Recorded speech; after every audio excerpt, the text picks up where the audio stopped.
It's just gone 4:05. It's Ricky Gervais show. That's Steve just doing the microphone, putting his headphones on. Sorry, Rick, I'm not. Sorry, you just didn't give me much time to prepare myself. So no, hang on. A week. Yeah, it was actually a week. I think that's working. My headphones are not quite working. No, it's going all right though. Well, not only we haven't prepared for the show. Yeah, okay. I thought maybe people could phone in and give us some subjects to talk about. 0171 580 2000, or they can fax in 0171 580 1234, and they could get like a discussion going, like, what do you think of that Tour de France nonsense? And we could sort of, no, not that. What do you think about, well, you know, it's their idea, isn't it? 0171 580 2000. Quickly, I mean, really, seriously, just get on the phone now. This is my record of the week. Yeah, go on. Yeah. What is it? Exciting? Yeah, it's Foo Fighters. Right, Walking After You. I'm looking forward to it.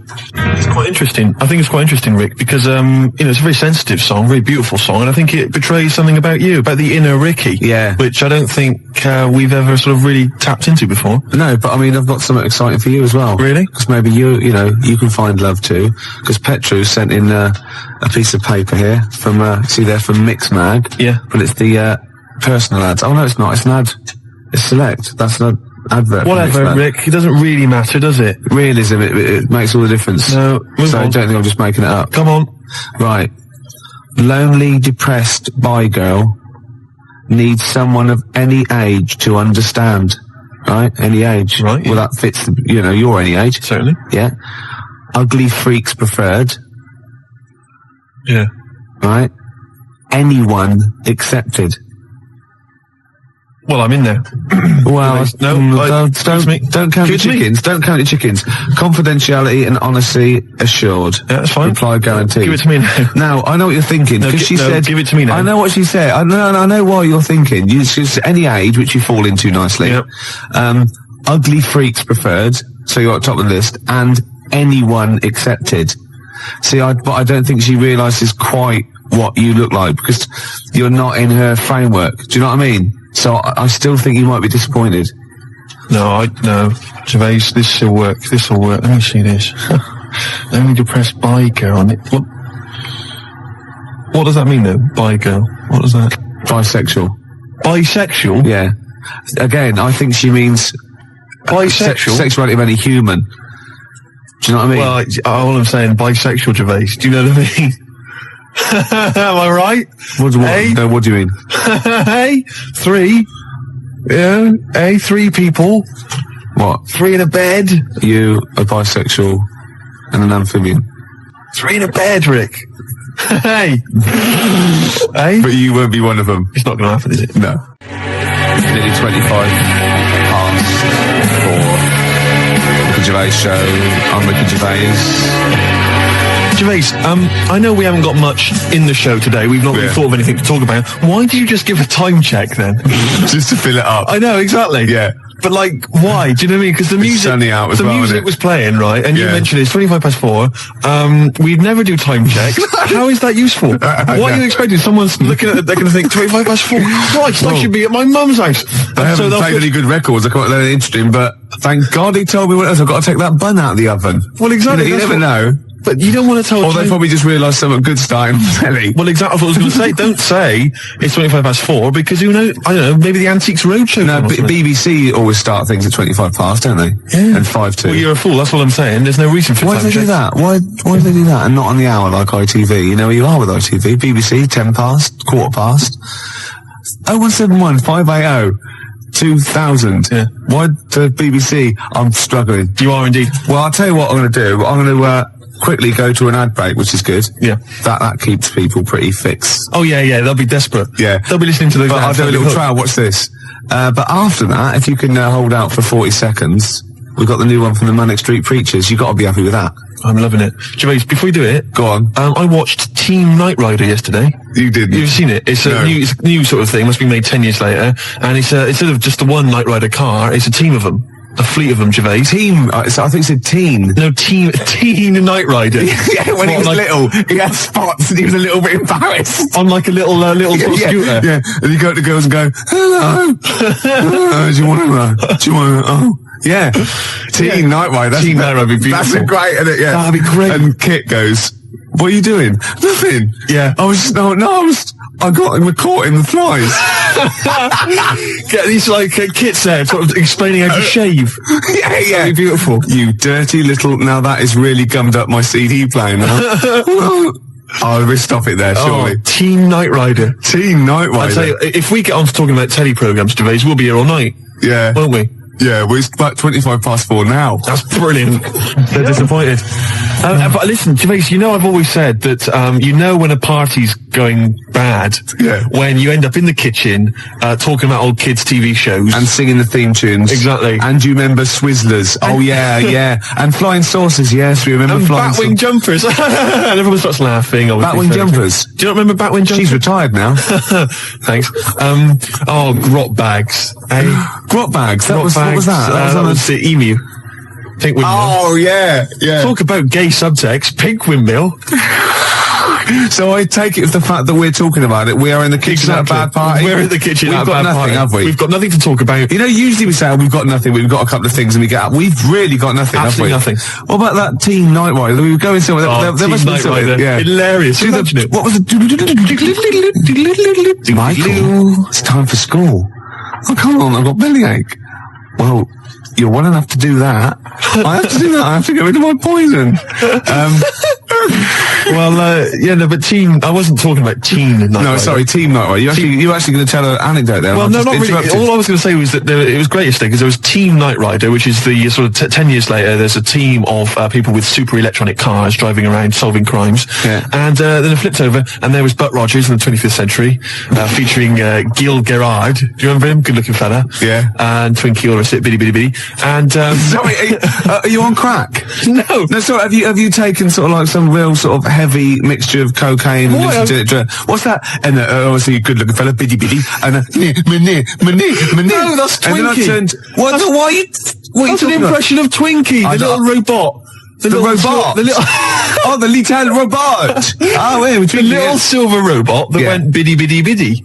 It's as simple as that. I'm not trying to corrupt you. I'm not trying to get, confuse you. Oh, go on, yeah, okay, it's fair enough. I'll take all I'm saying is, great TV shows there that we forget, We're in the kitchen, Gervais, aren't we? We're in the kitchen. But everyone else has left. It's just us two. It's just you we and could I. go home. We could go home, but we're still enjoying it. Yeah. In the kitchen there. Yeah. But what I was going to talk about is, there's a lot of TV shows. There's a lot of TV shows, Gervais, that we know and love and we remember. Yeah. But a lot of films, right, that became TV shows. MASH, obviously, the big success. Did you know, Gervais, I read about this yesterday, fantastic. Do you know that they made a TV show, right, in 1982 of Casablanca, right, featuring David Soul. As what, Rick? As Rick. What a fantastic TV show. That is fantastic. It'd be Casablanca, and you'd have a picture of him, wouldn't you? And every week they'd find a different reason for him to say, play it again, Sam. And lovely Patty Coombs as his Liza, whatever. Oh, that was fantastic. Mr. Rick, I'm not playing backgammon for money. Play it again, Sam. It'd be great. Every week, whatever it would be. I don't know what they're different contrivances. Like a catchphrase. Oh, that'd be fantastic. Great, wouldn't it? Bobby Crush as the bloke on the piano. You must remember this.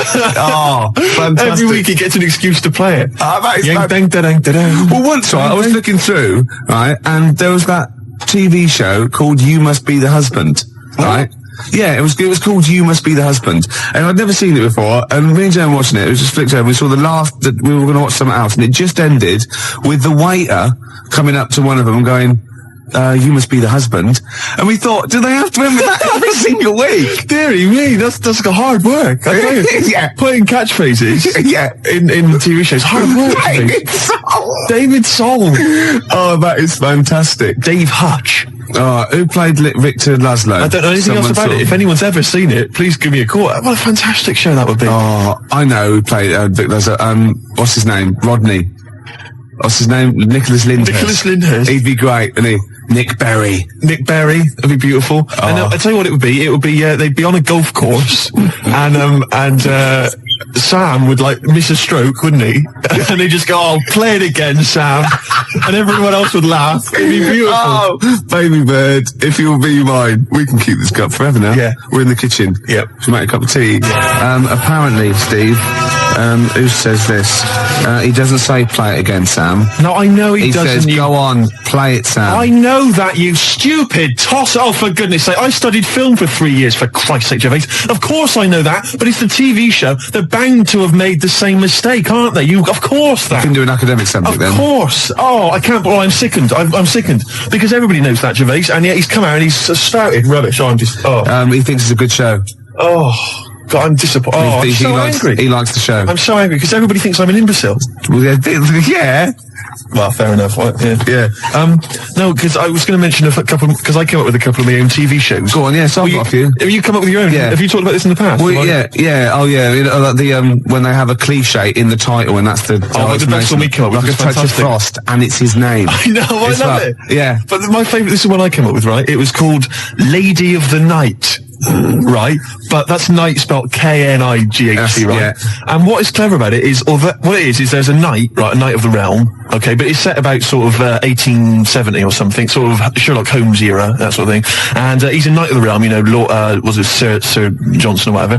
And he's a knight, whatever. But he doubles up as a private investigator, right? Yeah. And he's got working for him a prostitute. Yeah. Right, who's also a private investigator. Yeah. And it's called Lady of the Night, you see, and it's double meaning because she's a lady of the night, and she's a lady of the night. It's a night. It's fantastic. Brilliant. And they go around, but seriously, they go around investigating like crimes, sort of Whitechapel and stuff. And it's brilliant because you know, obviously she's a prostitute, whatever, and he's a knight, and there's a bit of sexual tension, Gervais, obviously, and obviously got all the Victorian elements and everything, and obviously they can't associate with one another openly in the streets because that would be, you know, he's obviously got to maintain a certain reputation. Yeah. So it's Lady of the Night, and there's all the intrigue and tension. What do you think about that? You thought this through. I thought that through. That is fantastic, using all your technical knowledge and your film study and your... Yeah. I came up with one starring naughty Samantha Janus as a nun with Diana Rigg as a Mother Superior, and it's called None the Wiser. That's beautiful. And they're naughty. And great. And the sequel, she gets pregnant and she has to go and work in the kitchen, right? And that's called Nun in the Oven. I was going to say. Yeah. Of course it is. Yeah. Of course it is. Oh, that's beautiful, Gervais. Remember Ray Cooney, that thing in the 80s when all those had those farces on, and basically what he did was substitute the word life for wife. He had run for your wife, right? And wife begins at 40. Beautiful. Doesn't make any sense, does it, grammatically? No. I just thought of one like, I said to Claire a few weeks ago that it would be like a stage play and there'd be loads of people jumping in and out, like, of hospital beds. But in one of the beds, one of the wives, she just wanted to die. She had no quality, and it's whose wife is it anyway? That'd be good, wouldn't it? That's nice. Yeah, Brian Ricks. Oh, that'd be beautiful. I love that. Touch of frost. It's so clever. And the other one is, loads of lawyers with their wives jumping in and out of bed with just underpants on taking drugs, and it's this wife. That's beautiful. Yeah, that's great. That's a nice touch. So let's have some competitions then. But you know, I've got a whole game show as well, which I could mention. Go on. Do you want me to mention it? Well, should we play Blue Oyster Cult? Their classic song, Don't Fear the Reaper. I've got a game show, right, that I came up with, okay, and it features me, but I think it could be perhaps a vehicle for yourself, Gervais. Yeah. All right, I'm going to tell you, it's called Ricky Gervais Meat Rations. Right. And I like it already. You like it already? Because there's a part in there for me. Yeah. Could I play the Ricky Gervais? Yes. Yes. Fantastic. It was originally called, basically, let me just summarise very briefly. I'm not going to tell you all the games, but it's basically recreating the heady days of the war. Right. That's fantastic. It's beautiful already, isn't it? It's got the nostalgia thing. I've got a game as well. But it was originally going to be called Ricky Gervais Fag Rations. Right. But apparently cigarettes weren't rationed in the war. So it's called Meat Rations now. Excellent. And I'll tell you some great games. My favourite is, what's it called? To Be Perfectly Anne Frank. It's a great game. It really is a great game where you've got to pretend to be Anne Frank and hide from sort of snooping Nazis. Oh, that is fantastic. It's a great game. And there's also, of course, let me go into it. There's also Dig for Granny. Good. I'll dig for victory if you like. And what happens is you're scavenging through rubble, right? Can I just say, these are copyright. Anyone trying to rip me off? I mean, I've got the Penis Puppet Theatre. Yeah. I've got a stake in this, surely. Oh, certainly. Ricky Gervais Meat Rations. You can have a bit of my Penis Puppet Theatre. That's lovely. Yeah. And I've also got a new game that I'll talk about after yours. It's called Tip the Balance. And it's sort of like a game for 4, and it's like, I'll send it off to Waddington, see what you think. I mean, there's teething problems with it. Well, listen, Gervais, look, let's play Don't Fear the Reaper. Let's play that tune. By Blue Oyster and his cult. It's a classic. Yeah, and then we come back and we try and make some money. Let's make some cash. Well, you've got to be happy with that. Blue Oyster cult, Don't Fear the Reaper. Yeah?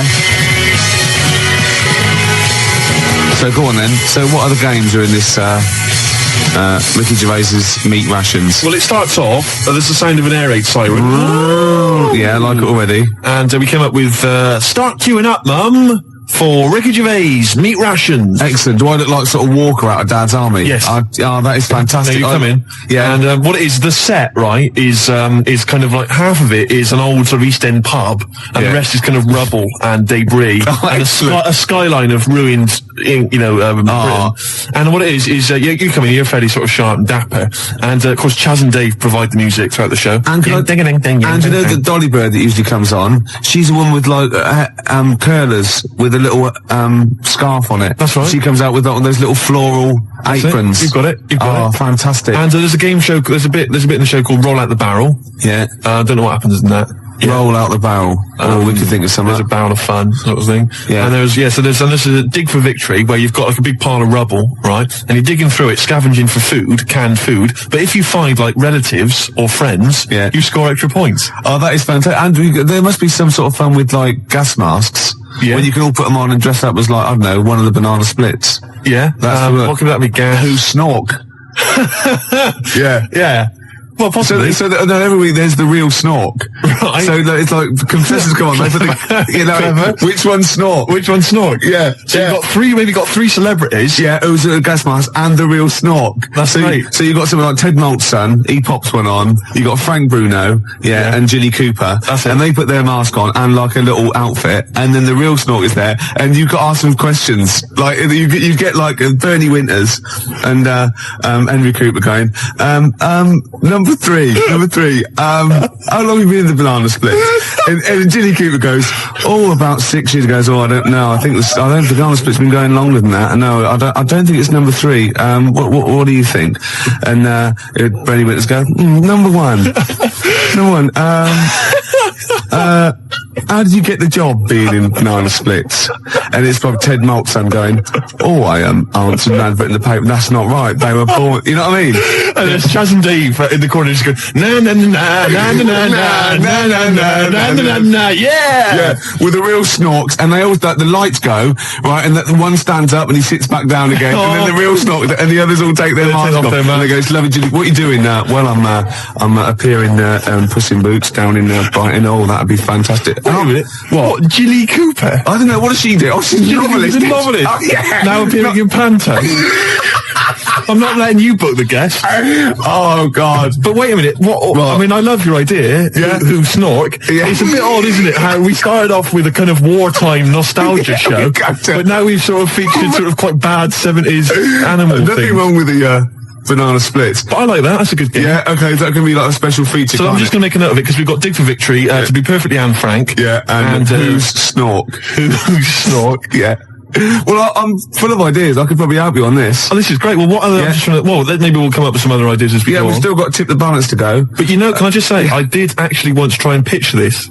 When I appeared on Blockbusters. Yeah. Well, I obviously met with a producer there, and I said, I got an idea for you. Have we talked about this on air? We talked about me on Blockbusters, but not about my pitching this thing. No, go on. And I said to her, sit down. I said, I've got a great idea. And I tried to bill it with me as the star. She said, who are you? Steve's Meat Rations. She said, why are you in it? I said, I am. Don't worry, I'm the one who can pull it off. Yeah. And she said, right, go on, what is it? And at that time, I had none of the games. All I had was the title, and she went, I like it, yeah, what are the games? I don't know. She said, if you'd have just said, well, stop me there, love, and just popped a gas mask on, and said, who am I? She'd have gone, Snork. No, it's not. We got an ad break, then we got a classic from Blur. It's 5 o'clock. So if you were going to watch that thing that started at 5:02, you missed the first 5 minutes of it. Yeah. So we're doing well with this new game show, aren't we? Yeah, we've got a few ideas there. Ricky Gervais's Meat Rations. Ricky Gervais Meat Rations. I love that. It's a great idea, isn't it? We came up with another quick game, because obviously so far we've got Dig for Victory, to be perfectly Anne Frank, and Who's Snork, which is possibly, I think, the most popular game so far. Yeah. And also we've come up with a new one, haven't we? Puss in Jackboots. Yeah. You get a beauty of the age to come out. Saucy Samantha Janus? Yeah, maybe she comes out and she's got a little moustache on. right, and a peak cap pulled low, and Nazi regalia, and you go, and you got Bernie Winters and Ted Maltson and Ginny Cooper going, you're obviously, by the warm applause, you're much loved. Yes, I am! Oh God, show business, and the audience clap. Obviously, yeah. Well done. I don't know, you're doing the Nazi accent very well. Are you an actress? Yes, that is correct! Yeah, it'd be great, wouldn't it? Could you salute in, please? Yeah. Very nice. Just I'll do a little Nazi salute. Yeah. Little click, that'd be lovely. I thought of a little quick And what's that one? That's called Puss in Jack Boots. Puss in Jack Boots. Yeah, lovely. I thought of a quick one. It's called Get the Hell Out of Hiroshima. Right, it's against the clock. Anyway, there's that's there as well. And we got any other ideas, Gervais? The Cure, love song. Gervais, it's time for the game show everyone's talking about.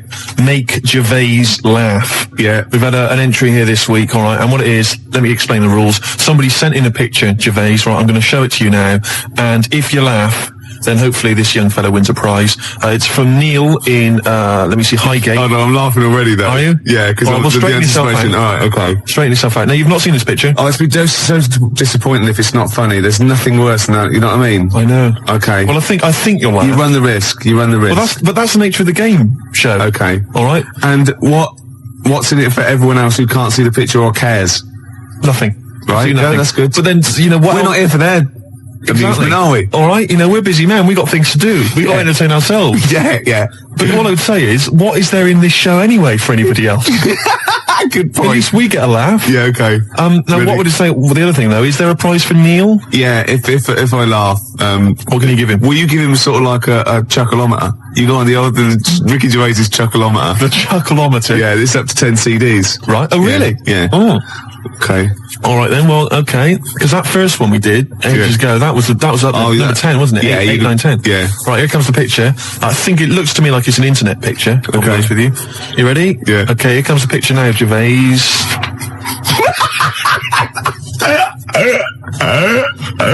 Oh God. Oh, has he done that? No. Now listen. What I'll do is let's play a record, Gervais, and I will.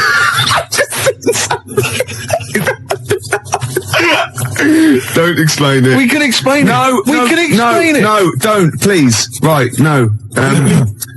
When I was about 16, my nephew got mumps, and all the men in my family were really worried, right?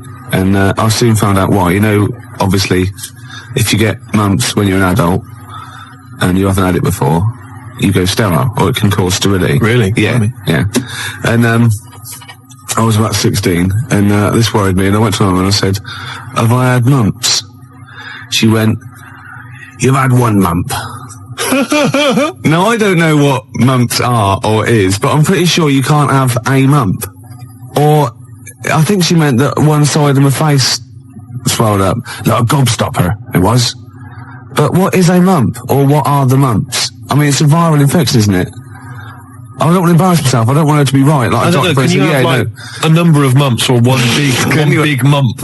What if you had one big like mump? Like a hunchback for a while? You're just like, you're mump backed for a while and just walk around. You mump back. Yeah, and you don't remember, because it's always when you're very young. You're mump back, but yeah, exactly. But apparently I had one mump. So I could probably one of them, just one of them went a bit sterile. You can become sterile if you have the mumps when you're an adult? Apparently, yeah. Can you, does that, for instance, it doesn't cause, say for instance, an adult had the mumps, right, and then he sort of had sex and he gave birth to a child, his wife gave birth to a child. Yeah. That can't cause any other problems. It can't cause deformity or anything. It's just, because it's just my dad had the mumps. I don't know. We should get our facts right, really. If there's a doctor out there, I mean, can mumps cause sterility? How does it do it? I have stories about, my teacher, his mate, had to have them, they swelled up, and he had to put them in cotton wool for about a month. God almighty. Because it can, mumps aren't fun. No, I'm not saying it. I mean, all I can say, maybe you've had mumps and now you're sterile. That could be mumps aren't fun. Yeah. That's like go to work on an egg. Isn't it? Yeah. Who said that? I was having an argument with someone about who said go to work on an egg. Someone said it was that William G. Stewart bloke who... No, it was Faye Weldon. No, it was Salman Rushdie. It was. No, it wasn't. No, hang on. No, maybe it wasn't. It was Faye Weldon. It wasn't Faye Weldon. Right. It was either... Right, let me tell you what it was. It was either that bloke that wrote A Year in Provence, or whatever it was called. Right. 0171 580 2000. Who came up with the slogan, go to work on an egg? It was either the Year in Provence fella. Who's that? I mean, what his name was, I don't know. 0171 580 2000. Who was the Year in Provence You know that fella who wrote that book, Year in Provence? Everyone read it. Everyone thought it was great. No, his name's Peter or something or other. Right, okay. And I think he definitely wrote that. Salman Rushdie came up with something. I think it was the year... See, again, I'm thinking that maybe it was the egg thing. But I would say as well that fella that wrote Year in Provence, he also came up with the, the Fat Willy cartoon series. What a hilarious series of books they are. Not Fat Willy, is It it? was called Fat Willy, wasn't it? What's the one, Where's Willy? That's Where's Wally? Where's Wally? Where's Willy? That'd be pretty straightforward every time, wouldn't it? There's a fella there. No, where you come from, it wouldn't. Oh. Well, there you go. Well, Peter Mayle is the name of the bloke who wrote Year in Provence. Thanks to Neil. And also, Neil says that Salman Rushdie did Naughty But Nice for the cake commercial. Now, I still don't know who did go to work on an egg. I think it was Faye Weldon. No, it was Peter Mayle. Do you reckon it was? Yes, absolutely. Absolutely. I'm gutted. Yeah. And you very rarely, Jerry from Balham, you very rarely go sterile from mumps, but it is a viral infection, yeah. It's such an informative This programme, exactly, Steve. Yeah. It's like a public service. It really is, isn't it? And we treat things sort of sensibly and maturely, and we give out, the correct information. I'll be honest with it. It's safe for kids to listen to, isn't it? Well, imagine if you were in this happens to us all the time, you're in the pub and someone will say, well, is mumps a problem? Is it going to cause infertility? And you're there just saying, Well, I was listening to Ricky Gervais. And...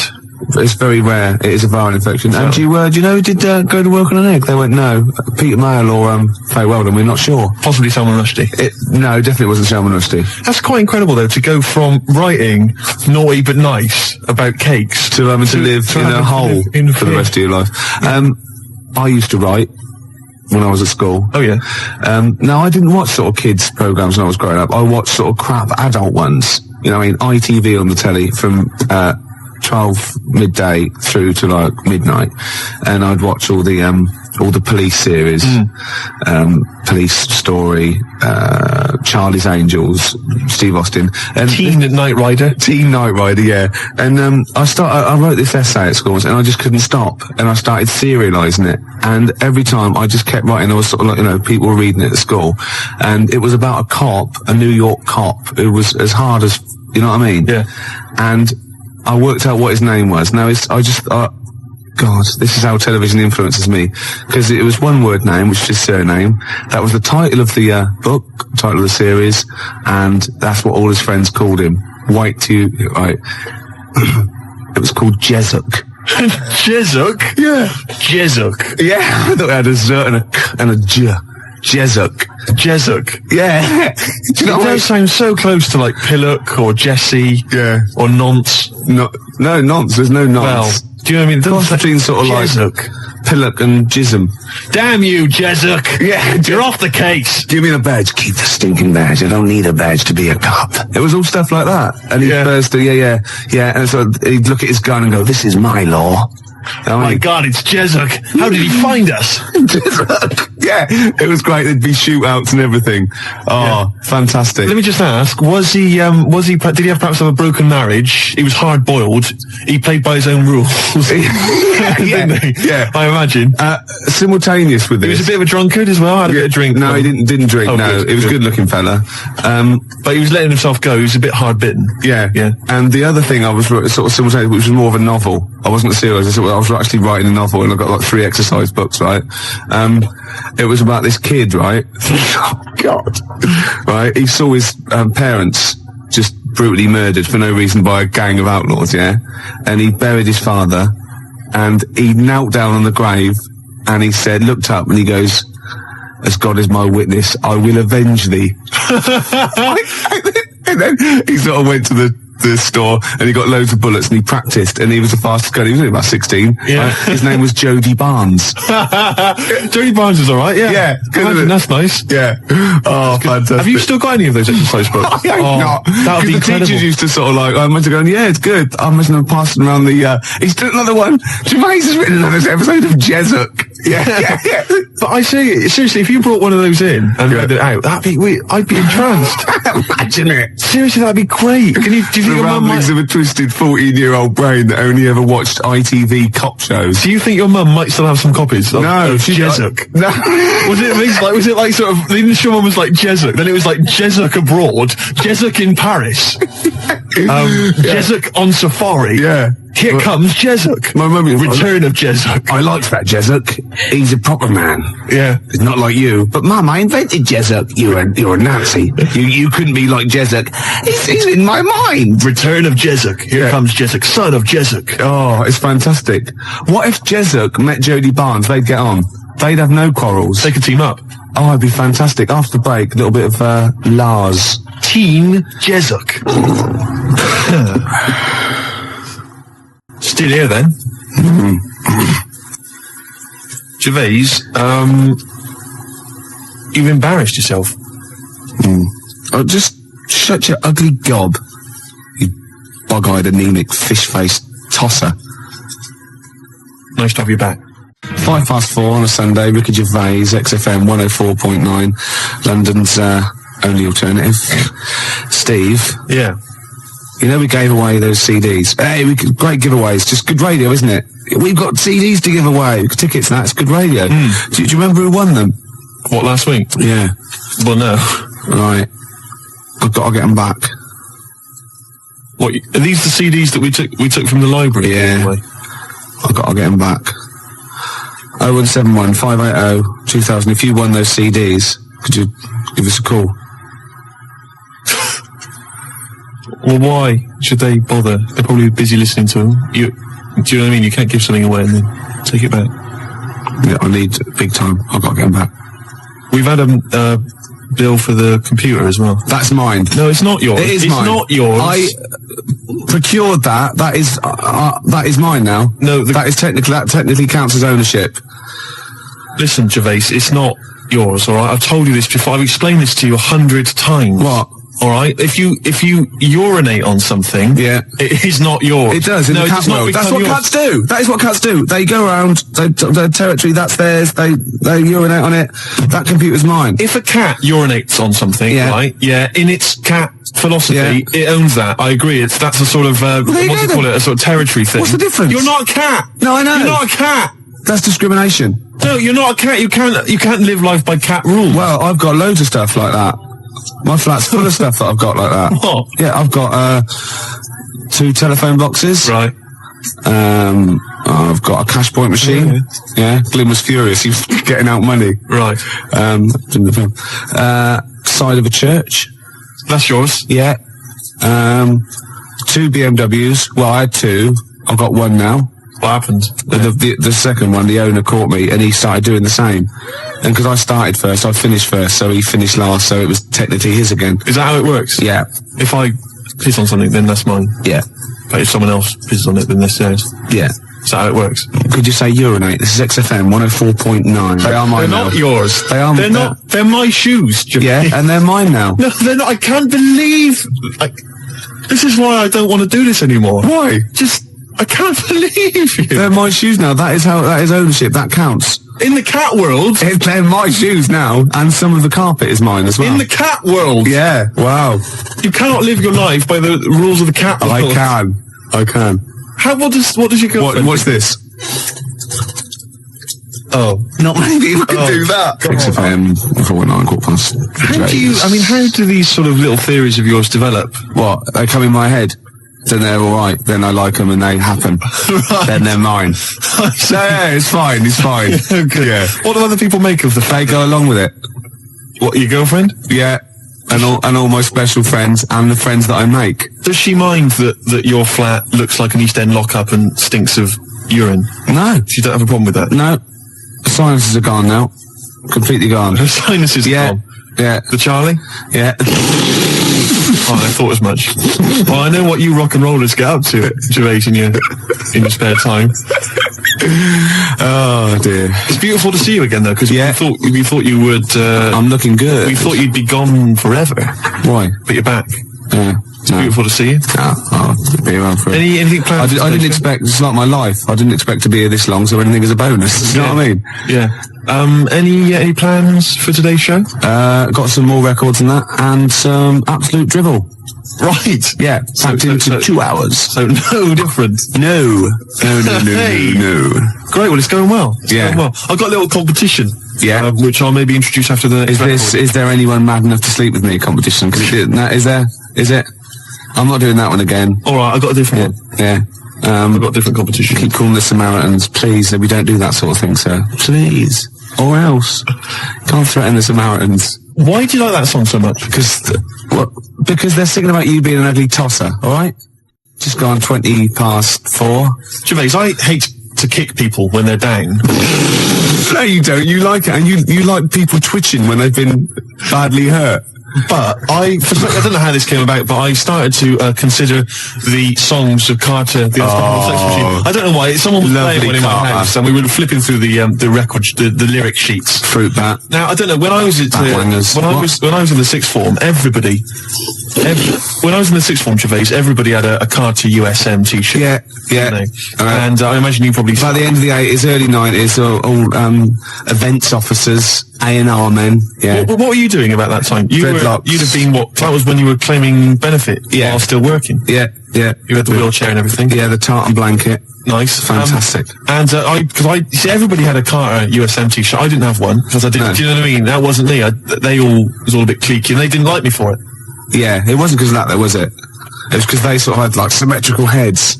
They were running in their human packs, weren't they? And just ostracizing you. Go, oh dear. Those start. Yeah. Right. I'm just looking through the lyric sheet. This is from the album 1992, the Love album, right, by Carter. Yeah.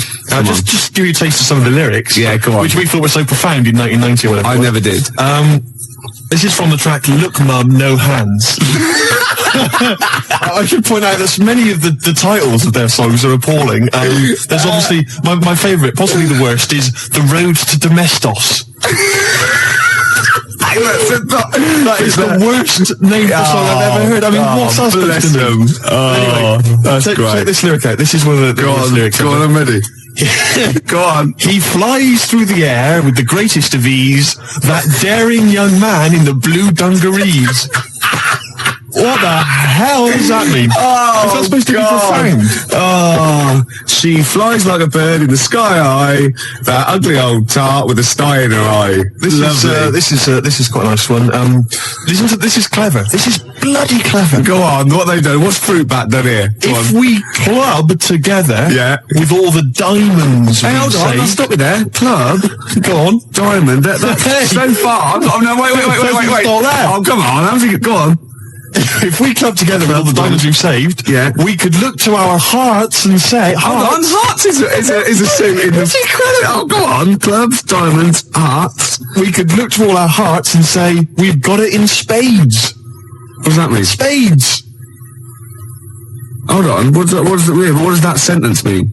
If we club together with all the diamonds we've saved, we can look to our hearts and say, we've got it in spades. I don't know what that means. I have no idea, but that's the kind of brilliance. So do you know what they did there? They got all those things incredible. Let me see, there's a great one here. Could they do it with Signs of the Zodiac? Parts of the body. Here we are. I've been GBH'd and ABH'd for a packet of B&H. I've been taken and I've been driven away. My telephone is always ringing and my number is XXX directory. Call 0898 333 talk dirty to me. That is some of the worst lyrics, Gervais, surely, that you've ever heard. Unless you know different. 0171 580 2000. I've been thinking some of my own as well. The worst lyrics you've ever come across. Oh, there's going to be arguments. 0171 580 2000. Or you can fax us 0171 580 1234. And think realistically, because I hate it when you see like the Melody Maker Enemy and they ask one of these pop stars, what's the worst song of all time? And they go, the Birdie song. Or no, it's not. It's something by Carter or Suede or David Bowie because they're in that framework. They're potentially. Yeah, do you know what I mean? Exactly. Don't go for chirpy, chirpy, cheap, cheap. Go for something like that because that is disgusting. Let me just tell you, this is my final one before we go away, which is, yes, sorry, boy, there's nothing worth living for, but it really ain't worth dying for, so just say 3 Hail Jesus and Mary chains. Early in the morning, I put breakfast at your table. Make sure that your coffee has a sugar and cream. Your eggs are over easy. It's sort of like a breakfast song. I can't remember it. Because I'm not your superwoman. Doom, doom, doom, doom. Yeah. This is, I've never heard this. There's one great bit as well. He goes, now you say your juice is sour. It used to be so sweet. And I can't help but wondering if you're talking about me. Isn't that great? Oh. Sorry, look, this juice is a bit sour. It used to be so sweet. Oh, fine, I'll change it. No, let me explain. This juice, yeah, it's sour. It used to be sweet. Well, it's what we've always had. No, you're not listening. You're not listening. I think you're an ugly pig. I want to leave you. So, I mean, he didn't state it. Your eggs are over easy. Oh, who's that by? No, I didn't ever heard it. You've made it up. I'm not your superwoman. Dude, 0171 580 2000. I just thought of another one as well. So, do you remember John Waite? I ain't missing you at all. Missing you since you've been gone away. And he's worried about people that think that he's really not missing her. So, towards the end, he goes, I can lie to myself. Oh, he was lying all along then, wasn't he? Oh, got any more Carter lyrics? Well, I'm still wading through them, Gervais, and it's just making me quite low. So I'll try and dig out a few more for the next time we have a chat. But I would say that Emma, of course, who helps us out here, she's mentioned track. What was it, Emma? What was yours? It was YMCA. YMCA. I've got a worse one. Have you? Oh, hold on. Oh, what's that other one? That's worse. Oh God, yeah. Well, Emma, we'll save that one. Emma's was, you can get yourself clean, you can have a good meal. You can get yourself to a good meal. Well, I don't have a problem with it, you see, because I just think it's a wonderful thing. You know, the YMCA doesn't get enough publicity, good press, yeah. And the Village People did them a favour. I mean, why on earth they wrote that song? Well, you know, to publicise the YMCA. I mean, who thinks? I don't know. People have done the police force. You know, they've done. Hold on, wait a minute. This is very good. But I think you mean this. So you don't know what that song was. You think that they were actually some sort of advertising for the YMCA, were you? Well, I don't know. It just seems really odd to me. Well, if I remember at the time, the YMCA complained at the time because the connotations.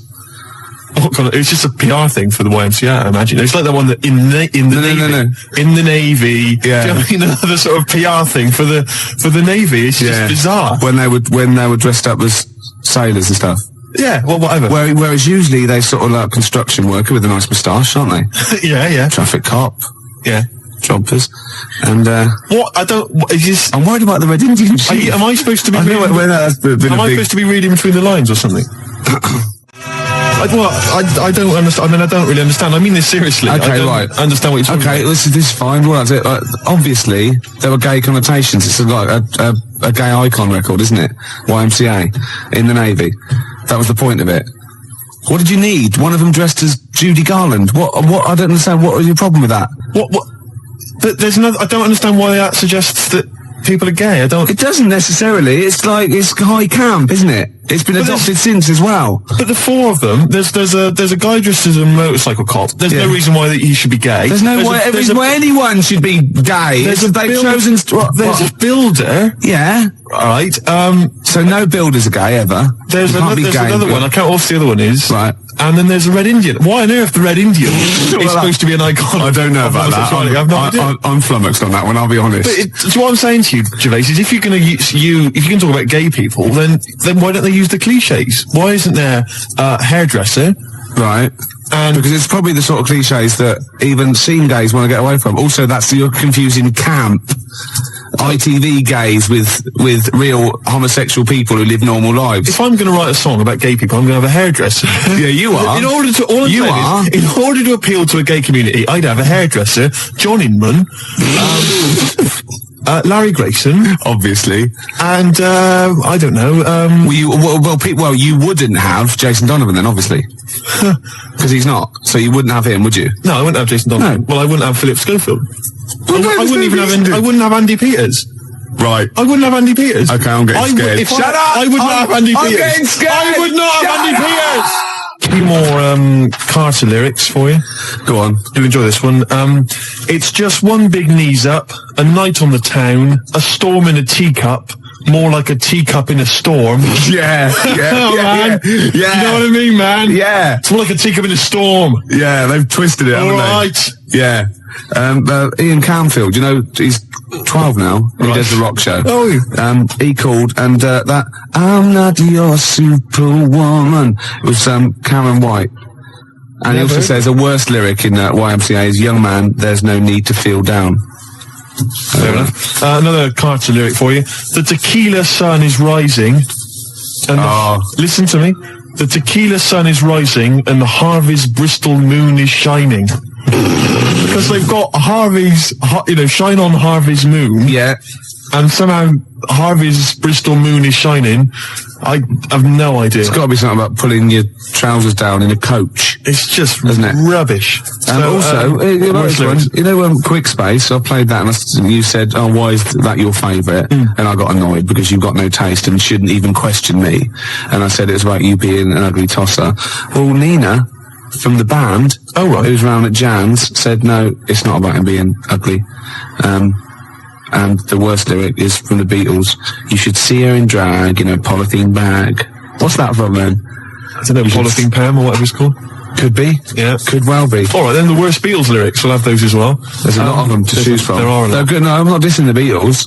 No. I'm just saying they wrote, they can't keep up that level, can they? Gervais, I've heard the songs you've written. Do you understand me? Yeah. You're not in a position to disrespect anybody. Oh, no, I don't. I'm talking about people on the tube, alright, that can barely speak, alright, that just go with like a kazoo. There's a guy near my tube, he just got a kazoo, right, and he just taps his foot, and then tries to sell lighters to you by playing a kazoo. Right? You can't even disrespect him for his musical ability. Of course, you're laughing about him now. If that was female, it'd be a whole different story, wouldn't it? Well, you've got to take it where you can get it. You'd have a lot of lighters every day, wouldn't you? You'd be struggling down that road with loads of little clippers. I'd say, I think there's a sad lack of kazoos on the wireless, and I'd have her in here for a quick session.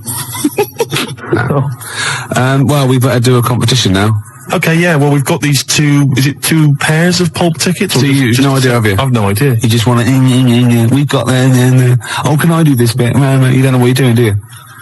It's never stopped me, no. Well, exactly. I wasn't going to mention it. No. All right, you do it. Go on then. I'll sit over it. I'm out the way. Okay, how many tickets have we got, Emma? One pair. One pair. That's two to you, Steve. To give away. See who? Pulp. When? Next Saturday. Where? Finsbury Park.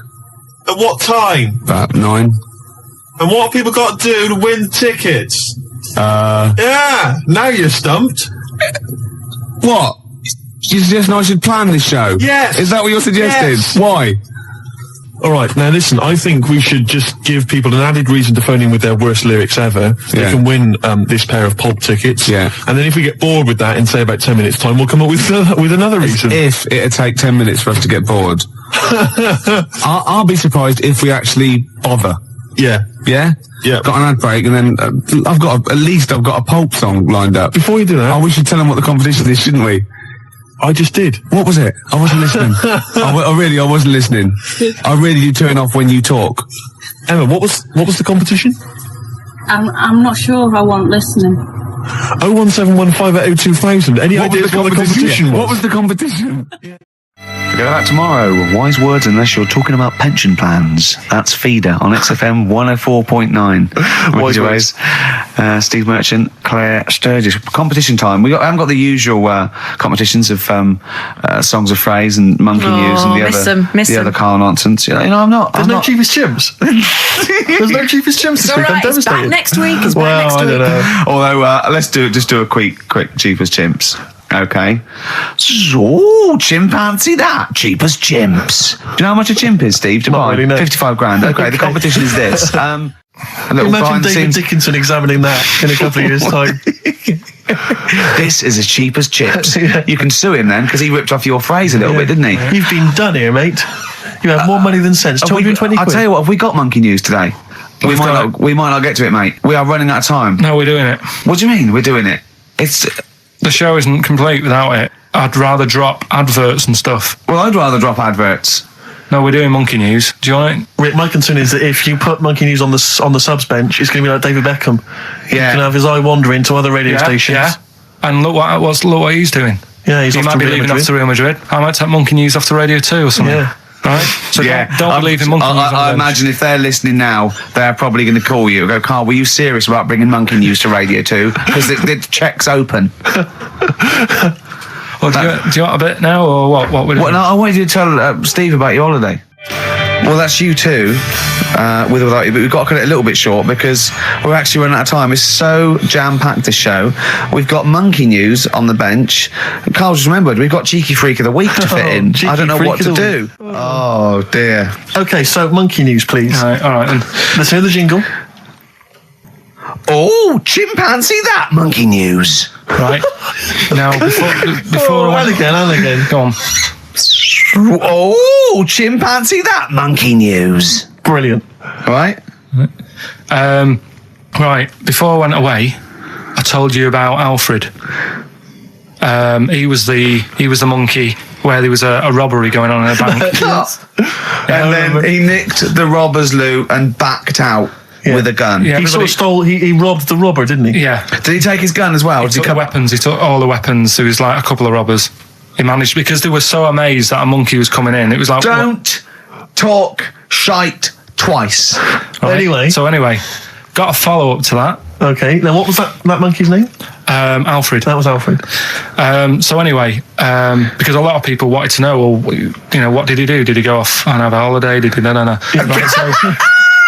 so the follow-up is, what happened is the monkey had the guns, had the cash, which was $250,000. Sure. Right.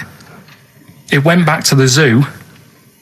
Right. All right, Carl, you're talking shit. Ricky, I get angry with you when you won't let him finish his monkey news. Right. Can we just get that out of the official Imagine thing? if people were interrupting Trevor McDonald. It wouldn't happen. I want to make sure I don't get anything wrong. No, of course not. So check the internet. So the monkey goes back to the zoo, right, where all the zookeepers come out and go, get him. He's got the guns. Yeah. He hands out a couple of guns to his mates. What? His monkey mates? His monkey mates. So they've all got a couple of guns each. Oh, Carl, Steve, I can't, mate. I cannot Just stand it. let me- Honestly, I want to scream. Please, I really get annoyed with you. They tried to do him a deal. They said, how about if... I'm going. Tell him that. I'm going. No, I can't. Step out from a... Okay, we'll just do it. Look, don't listen, step out and I'll paraphrase what I hear for you when you come back in.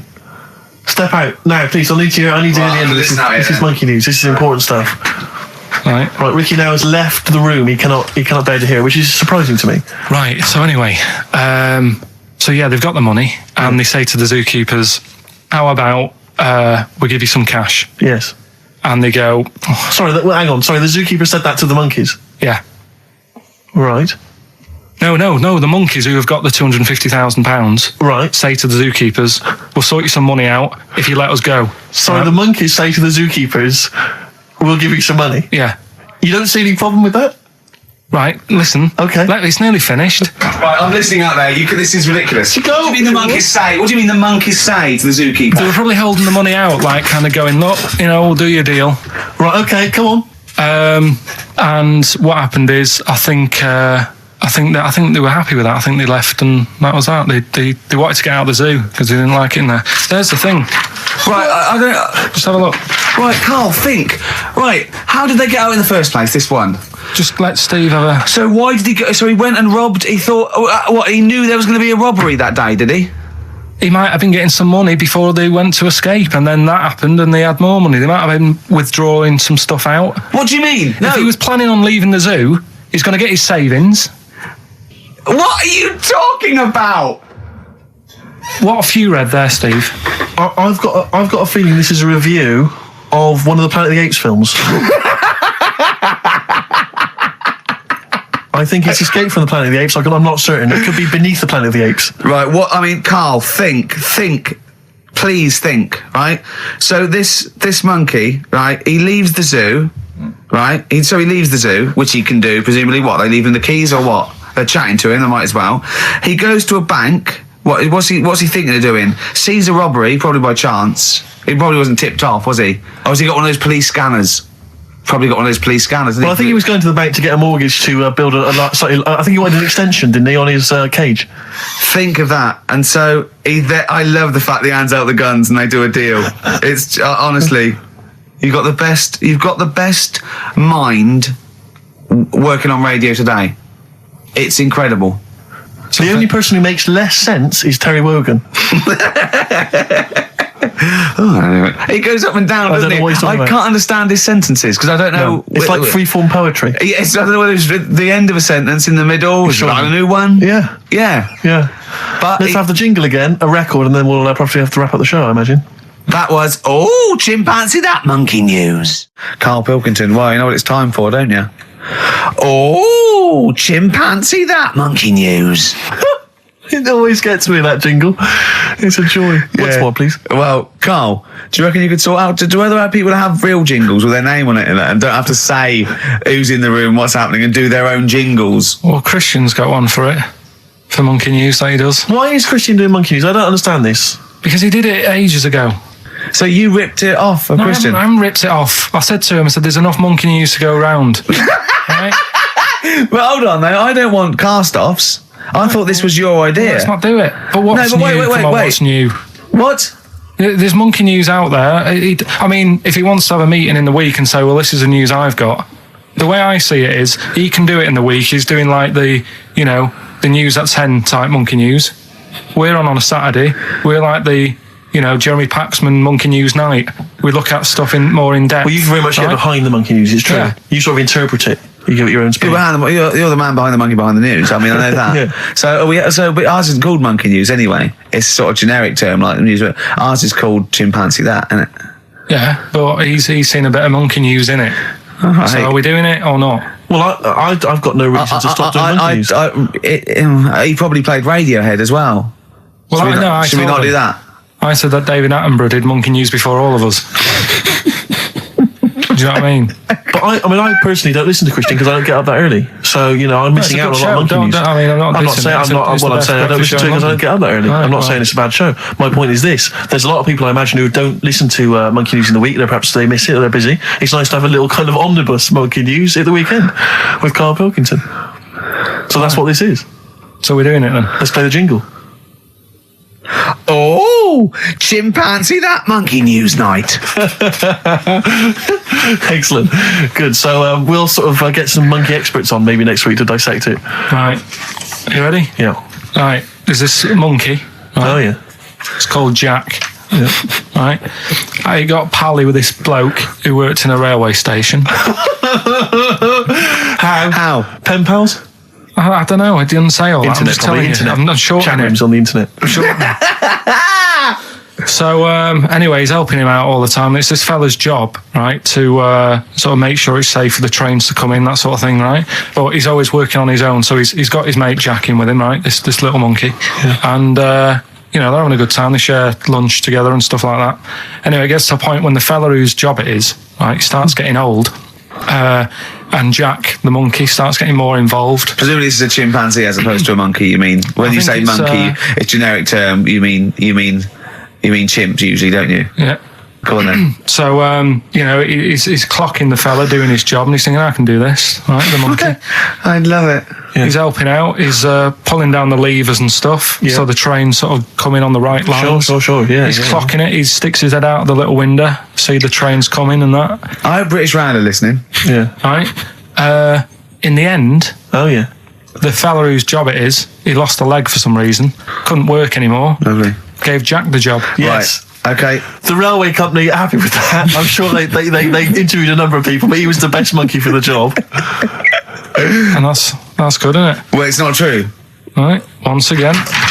Well, it's not true. Don't hand Steve a piece of paper that someone put on the internet who is probably a bigger mentalist than you. That's not proof.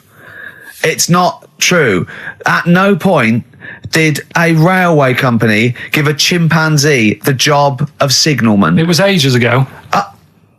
What?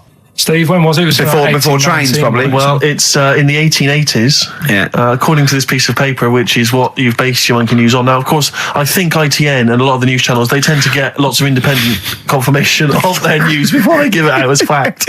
But you've got an email from someone, so let's assume that's real. It says, for this, Jack was officially put on the railway payroll, earning 2 cents per day and have half a bottle of beer on Saturday. That's what we pay you, isn't it? He doesn't even get the beer.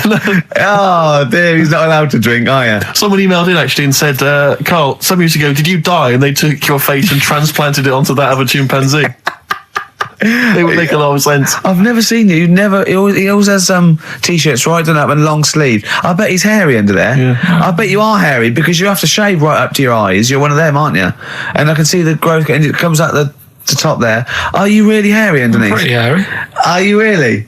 Well, what's wrong with that? You're a humanzee, aren't you? That's why you're fascinated with them, and why your IQ is sort of about 80. I think you might be. You might. I don't mean there was any. I think it was a genetic sort of throwback. Well, you're pretty hairy. Look at your arms. What?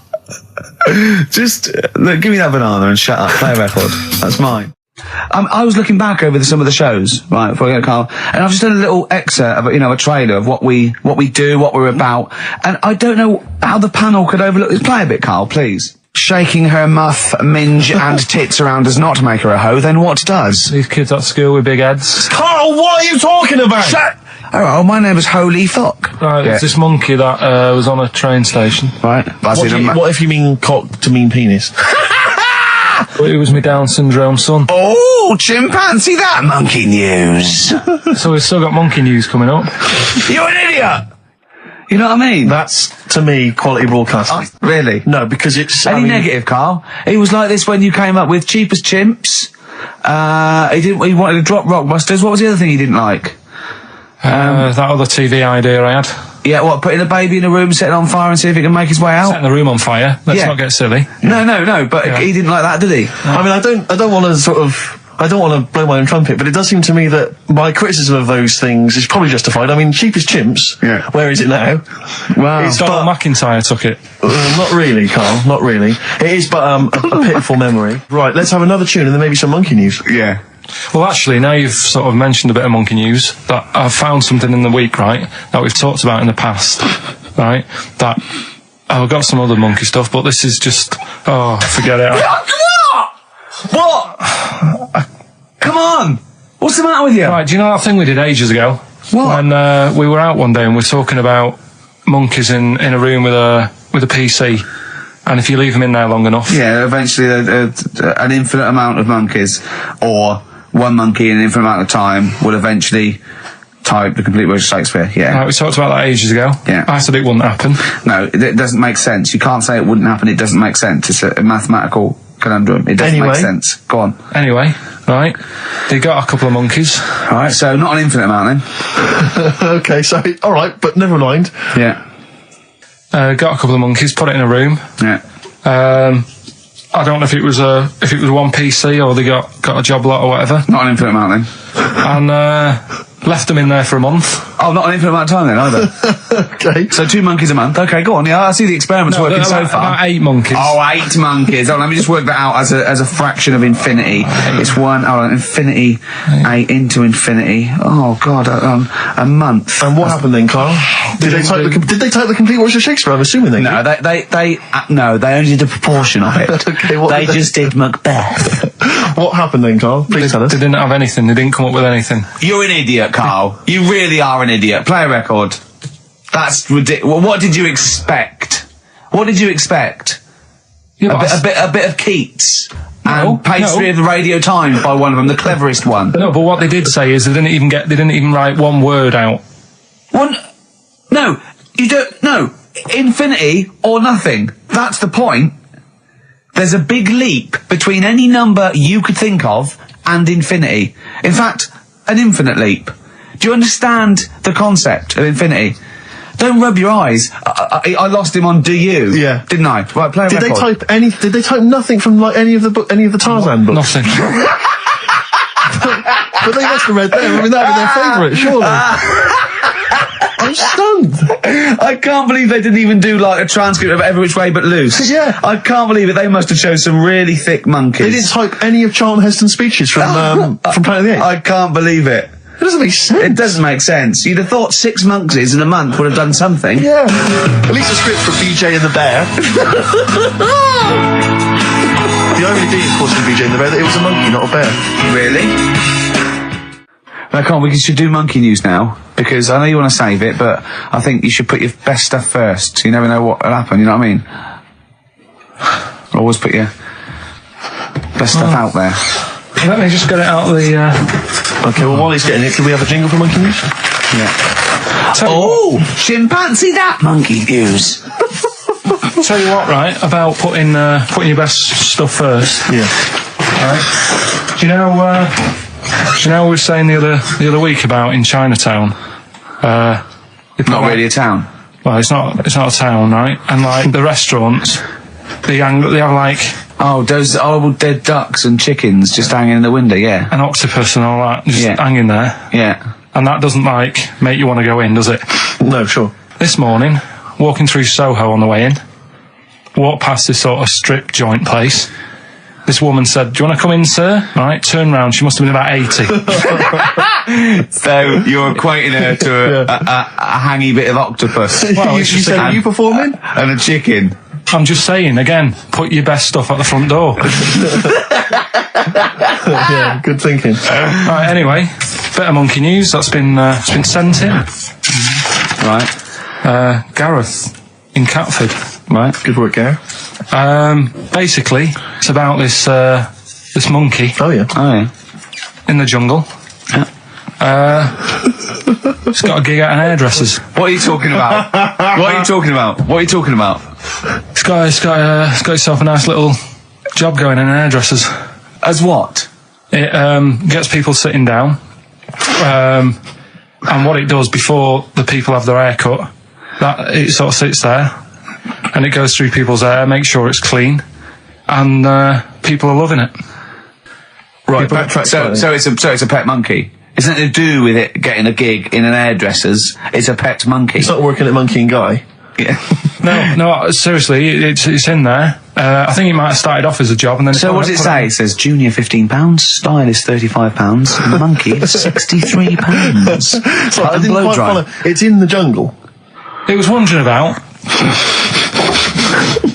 Right. Maybe it did. But Start it off. looks good. Its hair looks good. Someone thought, hang Yeah, on. but never ever. You see, people make that mistake with hairdressers anyway. I always say, well, if the hairdresser's got a good haircut, go to where he's going. So, Can we just go back to monkey news for a second? so anyway, that's why. Yeah, I didn't quite follow why he's still his salon is in the jungle, or where is it? No, he was doing what he does in the jungle, right? Right.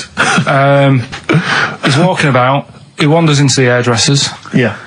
Maybe they didn't have him on like as a job straight away. He was just there. He was People said, training, this is yeah. nice. He's sat there picking the knits. And what have you. Carl, I don't know where to start. Then- it's just it's the embellishment. You don't walk in. He walks from a jungle to an hairdresser's. I mean, you're an idiot. You really are. An idiot. I'd love to see you try and get a job in an hairdresser. If there was another monkey up for it, you'd never get a job.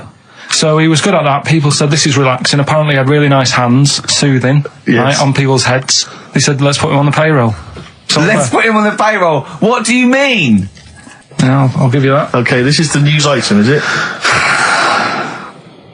Customers are queuing up to have their hair done at a salon in the jungle There you go. by a monkey.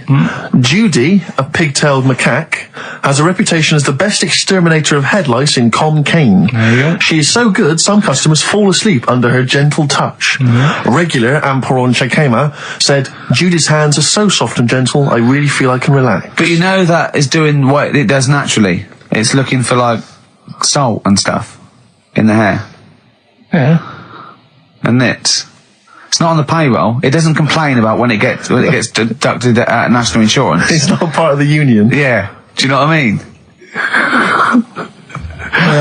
But a good monkey news, backed up with good tabloid journalism. With solid evidence there. So no, I think maybe we should start marking the monkey news, Rick. I don't know what you think. Giving it marks out of 10, maybe. For both interest and validity. Well, for interest, I'll give it 7. For Carl believing that there was something to this monkey, thinking it had a job and getting paid. But it was also doing kind of perms 2 and colouring. 2. Yeah.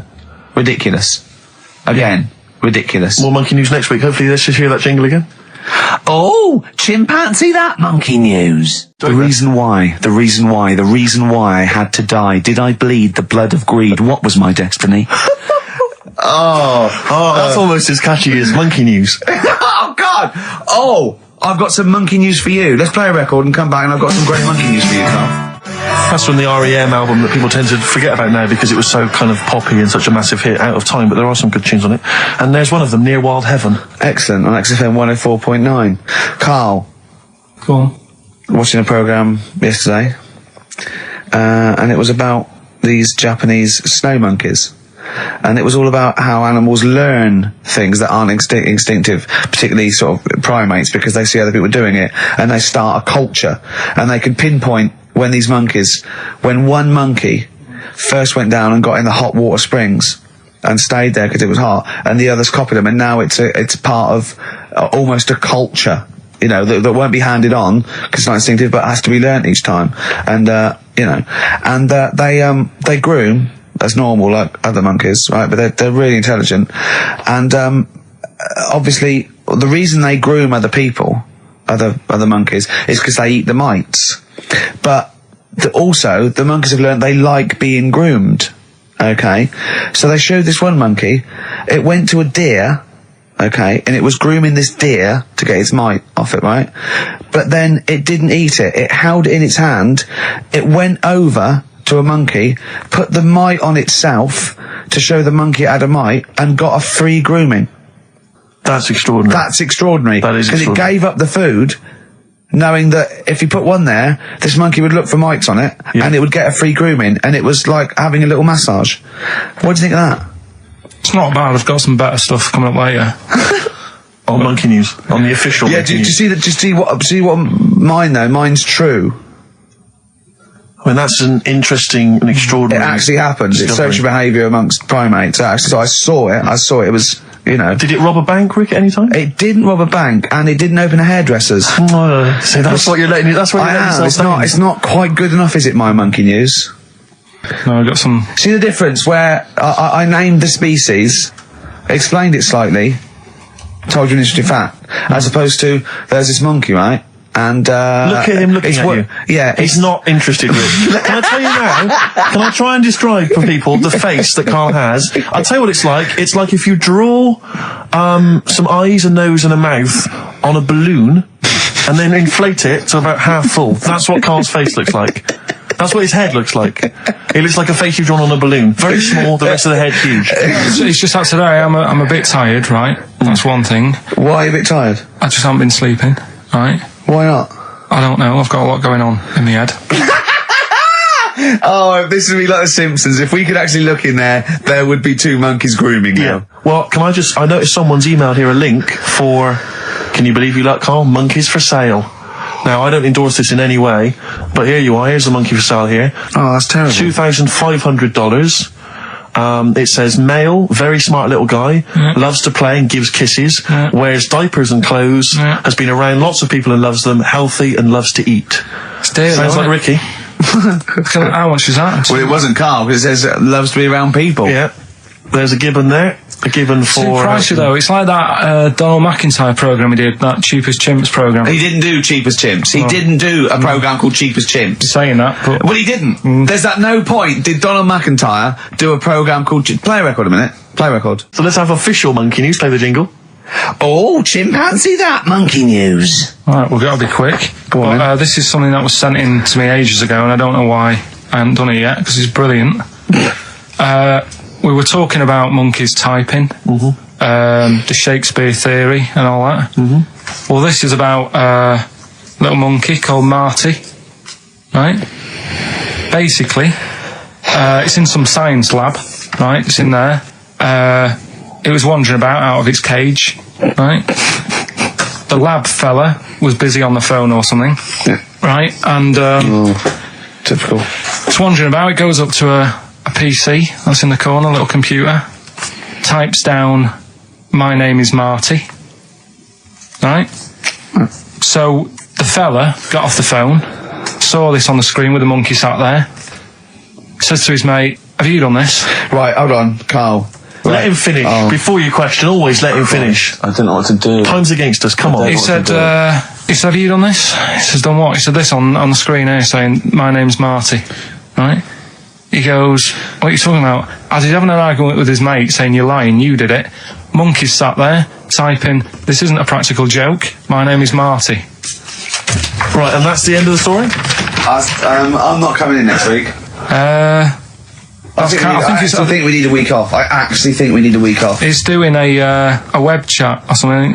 You can go online and have a chat with it. The monkey's doing a web chat? I don't know. Has he got his own website yet? His favourite Buffy the Vampire Slayer? Have a look at that. Right. Do you believe that, Carl? It's all there. No, but do you believe it? Do you believe that monkey could type that and then say this is not a practical joke when he's still arguing? Weird, isn't it? Oh. What do you reckon, Steve? Yeah, well, it's obviously a wind-up. It's a joke. It's not even... You haven't even got some of the facts wrong. It's just a wind-up. Have you noticed the date? Is it April the 1st? It is April the 1st. You are joking. That it was sent. You're an idiot, Carl. It was sent on April the 1st, Carl. So you're saying the monkey knows it's April the 1st, but you don't believe... doing a wind-up, yes. Yeah, I think the monkey has thought, I'll do it on April the 1st so that people think that it's a wind-up. In actual fact, I am a monkey that can type and read. It's a shame you never went into investigative journalism. You could have brought down, the Watergate scandal. Poor Carl. Well, I was thinking of a song that sums us three up. Yeah? What are we? What do you think? How would you sum us up? Tricky. Well, young, gifted and black. True enough. Apart from a couple of them. Yeah, we're not gifted. No. And we're not very young. No, I'm certainly not. Shall we take a week off? Yeah. Should we maybe just knock it on the head altogether? We'll take a week off and see what happens. Okay. See you next... No, let's not see you next See you in week. a couple of weeks. Yeah. Cheers then, Carl. Alright. Is there some monkey news? Goes without saying. Of course. Does it really? That monkey news is safe, isn't it? It's not like... You're always going home with monkey news. You know it's there. Yeah. It's like songs of praise on the Sunday. Well, it's that time. It's getting exciting. We've got Rockbusters results, but before that, a little bit of monkey news with... Oh, chimpanzee that monkey news. Karl Pilkington. Brilliant. Let's do it. I read that for a couple of weeks. Go on then. Alright, so, it's like this little monkey. Oh, yeah. Who lives in Morocco. Right, I'll just warn you now, you're on thin ice from last time, okay? So make sure, is this real? It's been Don't say this, you would think about it. As you're saying it, think to yourself, oh, is that true? Do monkeys do that? Do they think like that? So, go on then. So anyway, yeah, so there's this magician in Morocco, right? He's got a little monkey working with him, right? The way it used to work, magician used to do his thing on stage, do a little bit of magic, people loved it. Then the monkey came out, had a little cap, walked around the crowd and stuff, got the money, had a good little team thing going on, right? Yeah. So anyway, the monkey's name was 86. Right. Because back then there was so many monkeys, it was like, oh, what names, do you know what I mean? What names do you use, what do you do? So they just named them, right? So this little monkey... What, he had 86 other monkeys? No. It's just like because a lot of monkeys were sort of working back then, helping magicians out, doing bits and pieces, busking, what have you. Well, Rick, you know how there's so many... Why would there be a confusion with that? If he only had one monkey, where's the confusion? People would go, I'm not going to go and see that. I want to see 86. He's the better monkey. Do you know what I mean? What does it matter? I don't know what you mean. Well, why do they need... Where was the confusion? With people going to the circus and going, what monkey are you going to see tonight? I don't know. It wasn't a billing, was it, with a monkey? But Rick, it's just the same with humans. There's so many humans now that we can't give them names anymore. Yeah, they all have to have numbers. Exactly, yeah. There's so many humans, with 5 billion people. We can't give them names. It's impossible. But, with a few monkeys anyway, number working... 22, go on. So anyway, there he is. 86. 86. With his hat. With his hat, walking around getting the money. Yeah. Anyway, the magician sort of, thinking about moving on. because in Morocco he'd sort of done all the tourist traps. Sure. So he had a word with the monkey, said, how about we... See? No, let him continue. Think. Let him continue. He didn't have a word with the monkey. Let him continue. So what do you think about going over to Spain? Yes. Sure. So the monkey was in agreement? So he said, all right, go on then. Right, so they get in the car, and like the magician knew he'd have a bit of a problem on his hands because you're not meant to take monkeys out of the country. Yeah. Right. So he thought, right, what I'll do, I'll get a car. Right. Right. Stick the monkey in a boot. Right. Get on the boat and hopefully sort of, stick it in some luggage and what have you. Yeah. We'll be over there, we'll be earning big money, everything's going to be great. So the monkey was like, brilliant. So they get in the car, they're on the way to the boat, and pull over at a petrol station. And just before filling it up, he opens up the boot and he goes, all right in there? And it's like, yeah, it's sound. So he leaves the boot open so it can breathe and get a bit of fresh air whilst it's filling up. Goes in to pay the money. Yeah. Pays the money, goes, I'm just paying for the... Right, this monkey is not going to drive away in that car, or we're never doing this feature again. Carl, what happens? What's number 86 up to? So... 86. So, That's the ending, isn't it? That's the story. Come on, let Carl finish the story. It better not be. Brilliant. You're going to love it. Right, so he's in the petrol station, and he's going, right, I'll pay for pump 4. And the fella says, what are you talking about? Pump 4, isn't that a monkey? No. Sometimes I use numbers for monkeys, sometimes I use... No, I mean pump 4. Sure. So he says, what are you talking about? There's no car at pump 4. Right.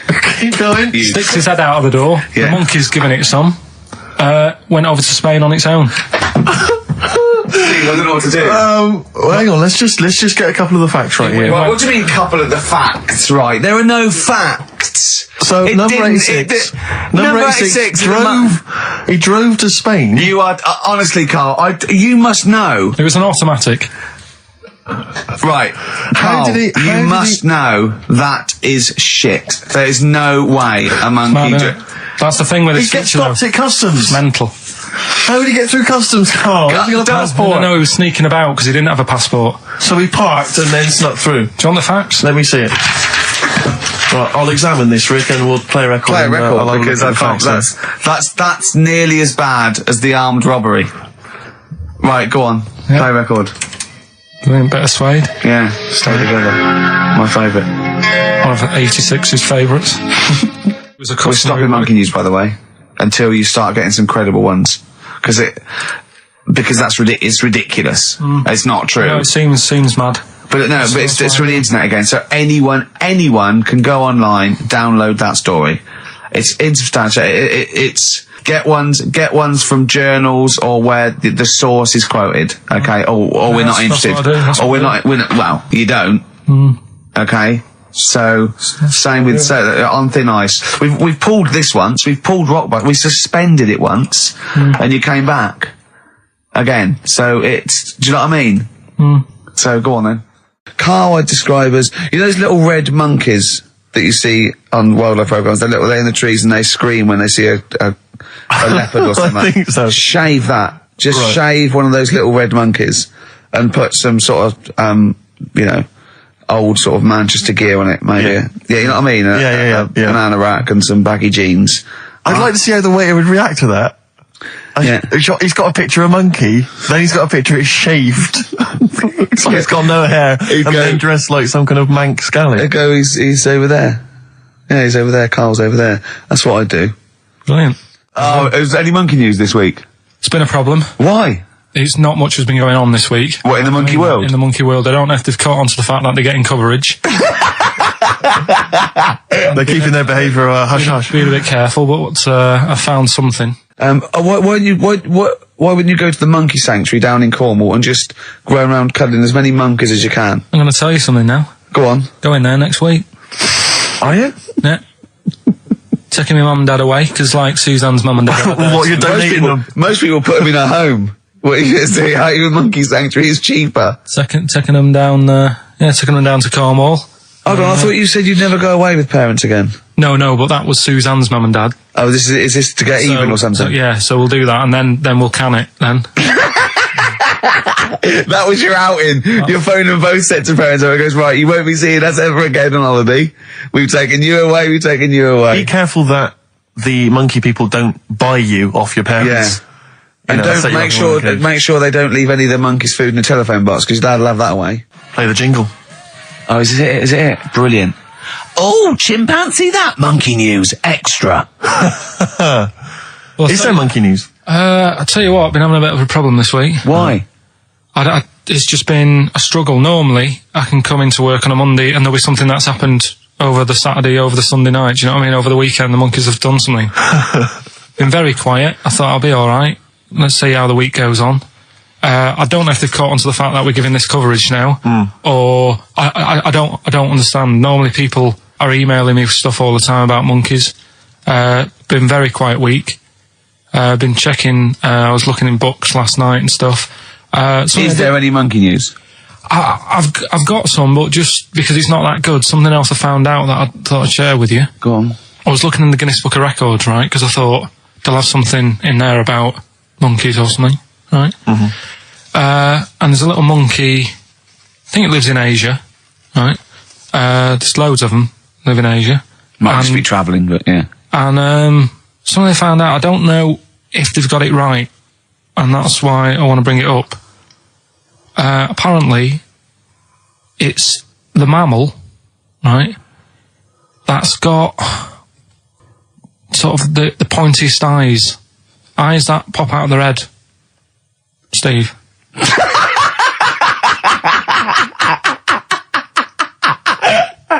Now, the thing is, right, I thought that's interesting. Yeah.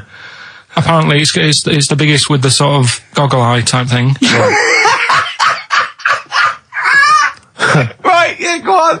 Apparently, they come out of their head 1.6 centimetres. 1.6 centimetres? What, you mean they protrude? Yeah, protrude from the head at 1.6. Okay. What? How long? Have you got a ruler, Rick? 1.6. He's having a go. I'd say I'd be a little bit annoyed if the monkeys beat me. Well, I don't think it has. That's what I'm hoping. Is there anything we can... I mean, what's 1.6? Oh, can you... It's about... Drop your trousers. It's, about 3/4 of an inch. What do you think? I don't know. Have they got it right, or what? Maybe I should come down to Monkey World with you next week. So anyway, so that's not the monkey news. That's just something that cropped up. And Sure. I do know once, when we were playing pool in the office, I think Lucy was your partner. Yeah. It was me and Ash versus you and Lucy. And you were having trouble because his glasses kept slipping down. So Lucy pushed his glasses up his nose, but the glasses touched his eye. Do you remember that? Yeah. He started it. Well, you're the one who joined in. No, I know, and I feel bad now. Yeah. He makes me nervous when he goes, yeah. It's like, play a record. No, I'm just trying to think about which part of your fat, middle-aged physique I can pick on. The tits would be a good Yeah, yeah. Oh, the belly. Sure. Oh, what do you think of that? Oh, that's... What is that? Play a record. is that monkey news for this week? Have we not got any other monkey news? Well, it's just, it hasn't been that good. I mean, the one that I found out here, because we've covered so much in the monkey world, right? The fact that we've done a monkey that was a sort of half man, we've done a monkey that got a decent job in a train station. Can you think of any of the other? Well, that's just some of the great monkey news from the past. That's what I mean. So that's what you got to compete with. So even though this is quite amazing, just tell us. Another monkey's got married. Oh, not another monkey getting married. What do you mean? It's got another one. You know, it was knocking about with some woman monkey for a bit. A woman monkey. They decided to, get married. Yeah. They did. What do you mean they decided to get married? Was it pressure from her parents? They had a good do, and good do. I love the spread. I love that. Peanut vol-au-vents. Yeah. Celebrated in a pub, and then they both went off to the cage that night. That's what I mean. Even though that is quite impressive, because It's not true. Or it's a joke? It's nothing. It's not. On an Nova website, official sort of news website. 2 monkeys have married in Romania after a whirlwind romance. Well, that's After a whirlwind romance. God, yeah, a quick one hanging onto the rope. Yeah. She was in the tyre. Yeah. He saw it. Yeah. He went, "I'll have a go at that." They go, "We got to marry her now." Yeah. Her parents came in and said, Did you just shut my He was in door a zoo knocking one off. She went, "I can do that for you."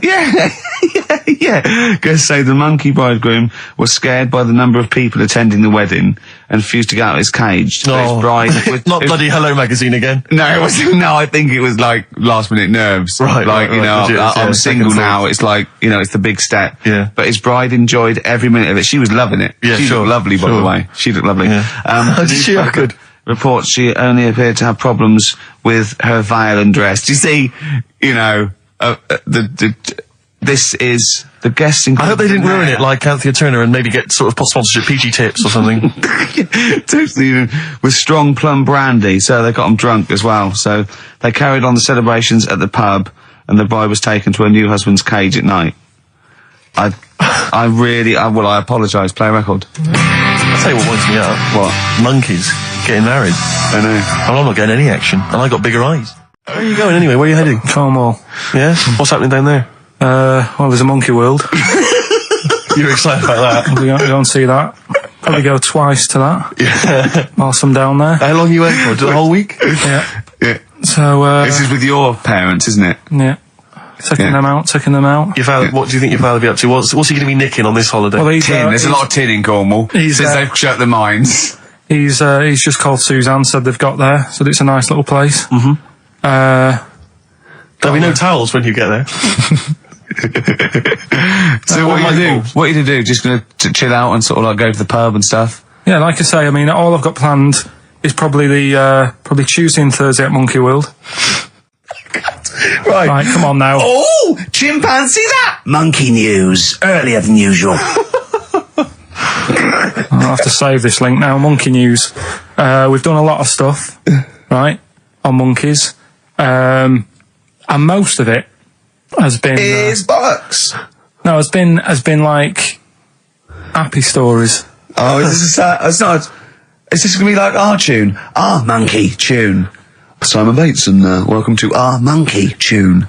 No, but do you know what I mean? We've done stuff about a monkey that robbed a bank. Yeah. Why is that happy? He had a great life after that. Right. What, in Marbella? Yeah. Right. We did the one who saved someone's handbag in a railway station.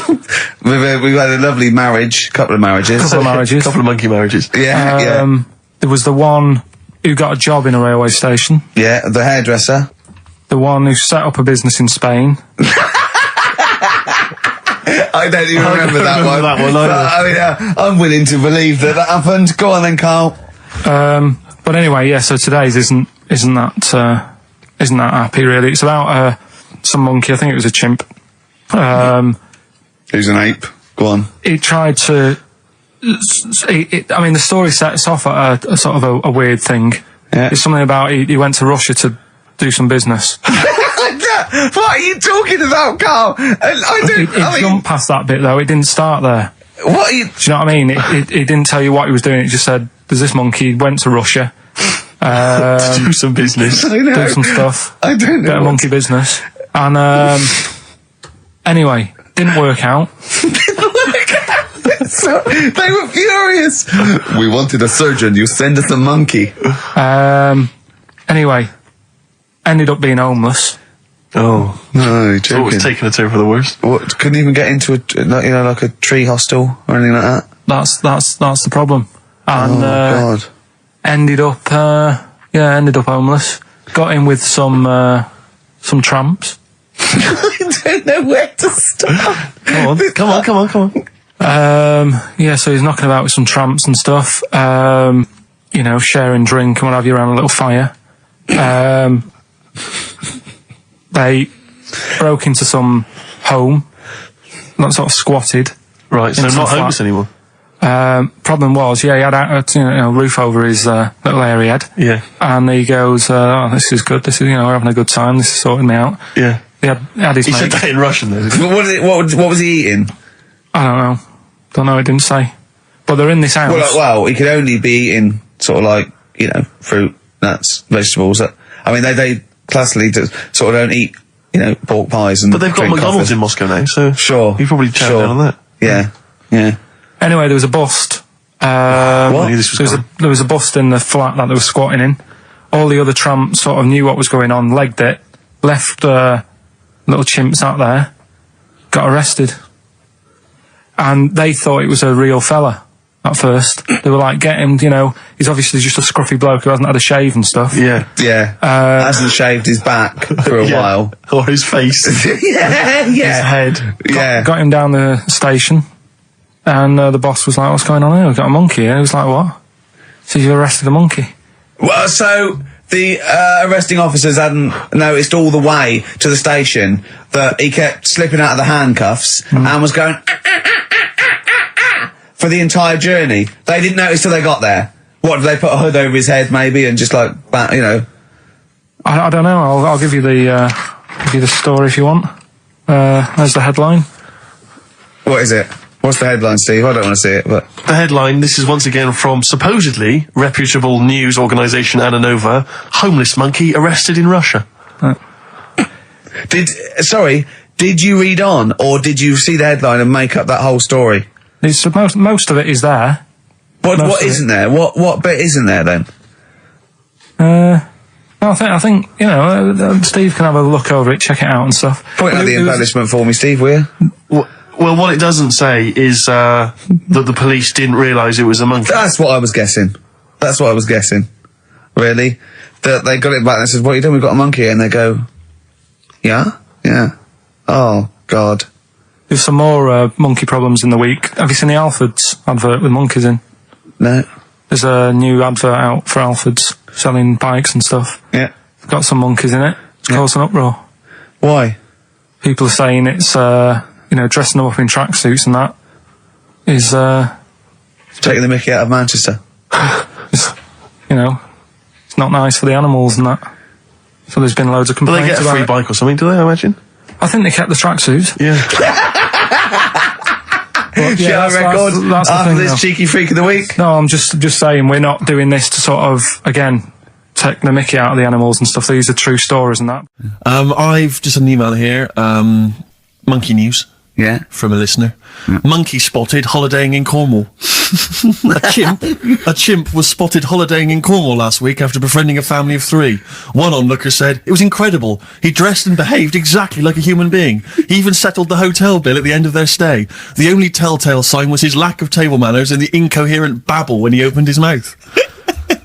There we are. So, well, what do you think of that, Carl? That's the listeners, Carl. That's Joanne. Amusing, articulate, accurate. She remembered exactly who's there and everything, setting in the bill. It's all there. So, I mean, even though people think that you're slightly simian, slightly less than human on the evolutionary ladder, they do listen to you. So, I mean, I don't know who's more stupid in the end, you or the listener. Did you get to the monkey sanctuary? Because this was the big thing. You were going into Cornwall, you were going to visit the monkey sanctuary. I've never seen someone more excited. You had 2 days put aside for the monkey sanctuary. How did it go, Monkey World? We were on our way, right? I found like a little, in the little cottage that we had, right? It's like a little folder, with little leaflets in saying if you're into mountains, you want to go here. Yeah. If you're into castles and that. Little monkey on the leaflet, right? So I thought I'll be needing that. Took that out, made sure that's safe and that, right?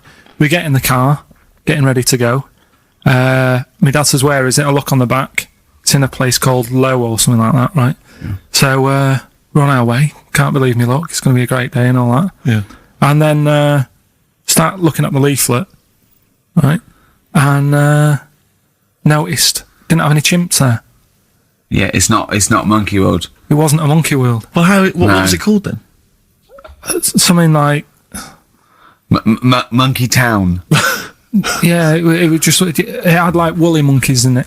That's what... They had what? Woolly monkeys. What are woolly monkeys? Those things, Johnny Vegas off the advert. Right. To them. They're dumped now since ITV Digital went under, so they just put them in a cage. I don't understand. They're woolly... They're like, they're sort of like little fluffy, little baboon type things, woolly monkeys. I mean, it's not your chimp. It's not your classic chimpanzee. So did the car screech to a halt? It was like yeah. It was like the mission in Armageddon. I just said abort. We're on the way back. So how far had you got before you bothered to read the leaflet? Probably about 5 miles away from where we were. So what did you do with yourself? You must have been distraught. Well, nearly the end of the show, but we wouldn't let them down, would we? You know what it is now, don't you? Oh, chimpanzee that monkey news. Right. Now, whilst I was in Cornwall, I wasn't online. I didn't have the internet, so it was like, oh, what am I going to do? And I didn't come back till yesterday. I thought there's loads going on that I don't know about in the monkey world and stuff. I was hoping to get some from the zoo that I was meant to be going to. Of course, that didn't happen. So I said to my dad, do you know anything about monkeys? Or have you got any stories with monkeys? Brilliant. This is what Trevor McDonald does. Turned out... 9:45, he goes, got nothing. Dad, anything happened? You got anything politics? Anything politics, Dad? No. This isn't monkey news, I'm just giving you this free. Yeah, brilliant. Turned out one of his mates used to have a chimp. Right. What do you mean one of his mates used to have a chimp? Well, two of his mates. Oh, sorry, yeah, I was thinking it sounded a bit far-fetched living in Manchester, like. But if there was two of them... He had a chimp, had to thump it in the head. For doing what? Answering back? Oh, God! Tried it on with his wife. Had to thump it in the head for trying it on with his wife! I love it. It's a proper fist fight in a pub in Manchester. Oh. I'd call him up, but he's one of them who, like, swears all the time. Right. Oh. I mean, it'd be good to get him on and just... Let's interview him. Can we not interview him pre-record? We can bleep out the swear, and I'd love to hear his story. Do a lot of work, that. Yeah, well, we're not scared of work, No, are we, I mean, Steve? I'll get myself if you can't be bothered. Yeah, Have a word, I'll sort it out. Yeah, try to sort that out next week. sort that out, yeah. Well, don't tell us the rest of the story then. Let's let him say in his own No, words. but there was another one as well. When you say you can get him on, but he swears a lot, you mean the monkey? I'm assuming he's more coherent than your dad's mate. But there's him, and there's some other fella he knows who had a funny name. I'll have to find out, because you'll love his name. But he was a drag artist. Yeah. And, I think he said my dad went round one day, I don't know why, right? Went around there, knocked on the door, chimpanzeed. Carl, I don't know what you're doing, mate. I don't know where this place you live, next door there's an horse in the front room. There's chimps running round. Mad. Anyway, Chimpanzee! Is that it? Is that the end of the story? There's a chimpanzee in the door and that's the end. You sure it wasn't the drag artist before he shaved? no, Sure it wasn't your gran? Because I like the really airy ones that decide they can be female impersonators. Yeah, your gran. Anyway. Go on then. This is the monkey news. So you got that for free. What's this going to be like, Well, let's Steve? have more jingles. Okay. Oh, chimpanzee that. Monkey news extra. Okay. Right, another phrase. We've been talking about phrases today. Yeah, we have, Don't touch yeah. your granny when she's shaving. Yeah. Don't teach your granny to suck eggs. Yeah. Don't look a horse in the mouth. Yeah. Don't let the chimpanzee do if you're tucking your cock in. Familiar with the phrase monkey business? No, never heard that one before, Carl. That's brilliant. Right, well, it came about. This has been emailed in and I haven't really had a chance to look at it, so I'm just weighing it up now. This is a big shambles on air, isn't it? Really? I'm ashamed of it. I mean, what was Dr. Fox? Dr. Fox must have been really polite. He must have been thinking, I don't know how to put this. He must have wanted to scream and go, you shouldn't be in the radio authority. My parents listen online. I can't look them in the eye. Right, I think I've weighed it up. Long time ago, right? Yeah. In the, olden days, yeah. in the Amazon jungle. Yeah. Right? Yeah. Little family of monkeys in there. Mm-hmm. Right? Having a good life. Right? Didn't have any predators in there. Right? So, they were loving it. Yeah. They had a load of food around them. They had loads of banana trees. Yeah. Right? No, I don't think so. No, they did. Sorry. Yeah. Everything's going great. So, they're happy in that. They go to bed. Okay. Wake up in the morning, load of bananas gone. Ooh, hang on, interesting. Hold on, wait a minute. So, Either your dad's been around or... This isn't the great Amazon banana robbery, is it? So anyway, turns out it was another load of monkeys from another part of the island, from the rough bit. From the rough bit, I love it. They went into a middle class area. They're the ones with the earrings and the leather jackets. Oh, that is brilliant. From a rough part of the island. So the monkeys thought, well, there's no point getting into a fight with them because they're harder than we are. Yeah, of course, and they carry chains. So I love all this conjecture. They got flip knives and tattoos. Yeah, go on. So basically, they said, let's do some business with the bananas. Let's do some business with the bananas. This is shit. This is. What are you talking about? Oh, Christ! Right, calm down. We haven't got much time left. Oh, God! What do you mean this is... Forget it. No, don't forget it. Carl, do not press that. Switch the record off. Switch the record off. Christ. Switch the record off, Carl. What are you talking about? What do they do? Oh. Let's do business with the bananas. Yeah. So they said, well, rather than them coming robbing them, we'll flog them. So that put a stop to it then. The monkeys came. They didn't have money. They said, give us some bananas. And it says here... So what, they exchange bananas for bananas? For berries and nuts. So that's where the phrase monkey business No, it's comes from. Little business to set up. Right, there, God. That's the end of that as well. So that's the end. That is a shame. That's the end of Rockbusters and Monkey News. Well done. You've done it in one show. We killed off Monkey News and Rockbusters. Didn't I tell you that there was some sort of petition for Monkey News? Was there? What was the story? A lot of it's loads of emails and that. You mean you've done Monkey News? You mean you want to do Monkey News? No, but seriously, there's uproar, and people were like, "You can't get rid of Monkey News. Yeah, don't be doing that." Loads of people. Was it monkeys trying to write the complete works of Shakespeare? Did Tony Blair get a whiff of it? And he's coming down like a ton of bricks. Oh, chimpanzee, that Monkey News. Excellent. So Monkey News time on XFM. Karl Pilkington, the man in the hot seat. Karl, what have you got for us? Okay, Monkey News this week. We've covered a lot of stuff. We have indeed. Now, do you know, like, there's places where you can go for, like, weekend rests and stuff, Sure. and you relax, you sit in a little spa, you might have a swim and stuff. Mm. Well, they've got a place done for monkeys. Of course they have. Right? They can go there, they relax, forget about all the stuff they've got going on in their head. They can have a manicure. Right. Got nice meals. It's not called a manicure, though. It's called a chimpacure. Beauty treatments. Yeah. Right? They look good and stuff. Yeah, well, look good, feel good, yeah. Now, you might think, well, that's pretty normal. Well, the bit I haven't told you about is actually run by a couple of chimps.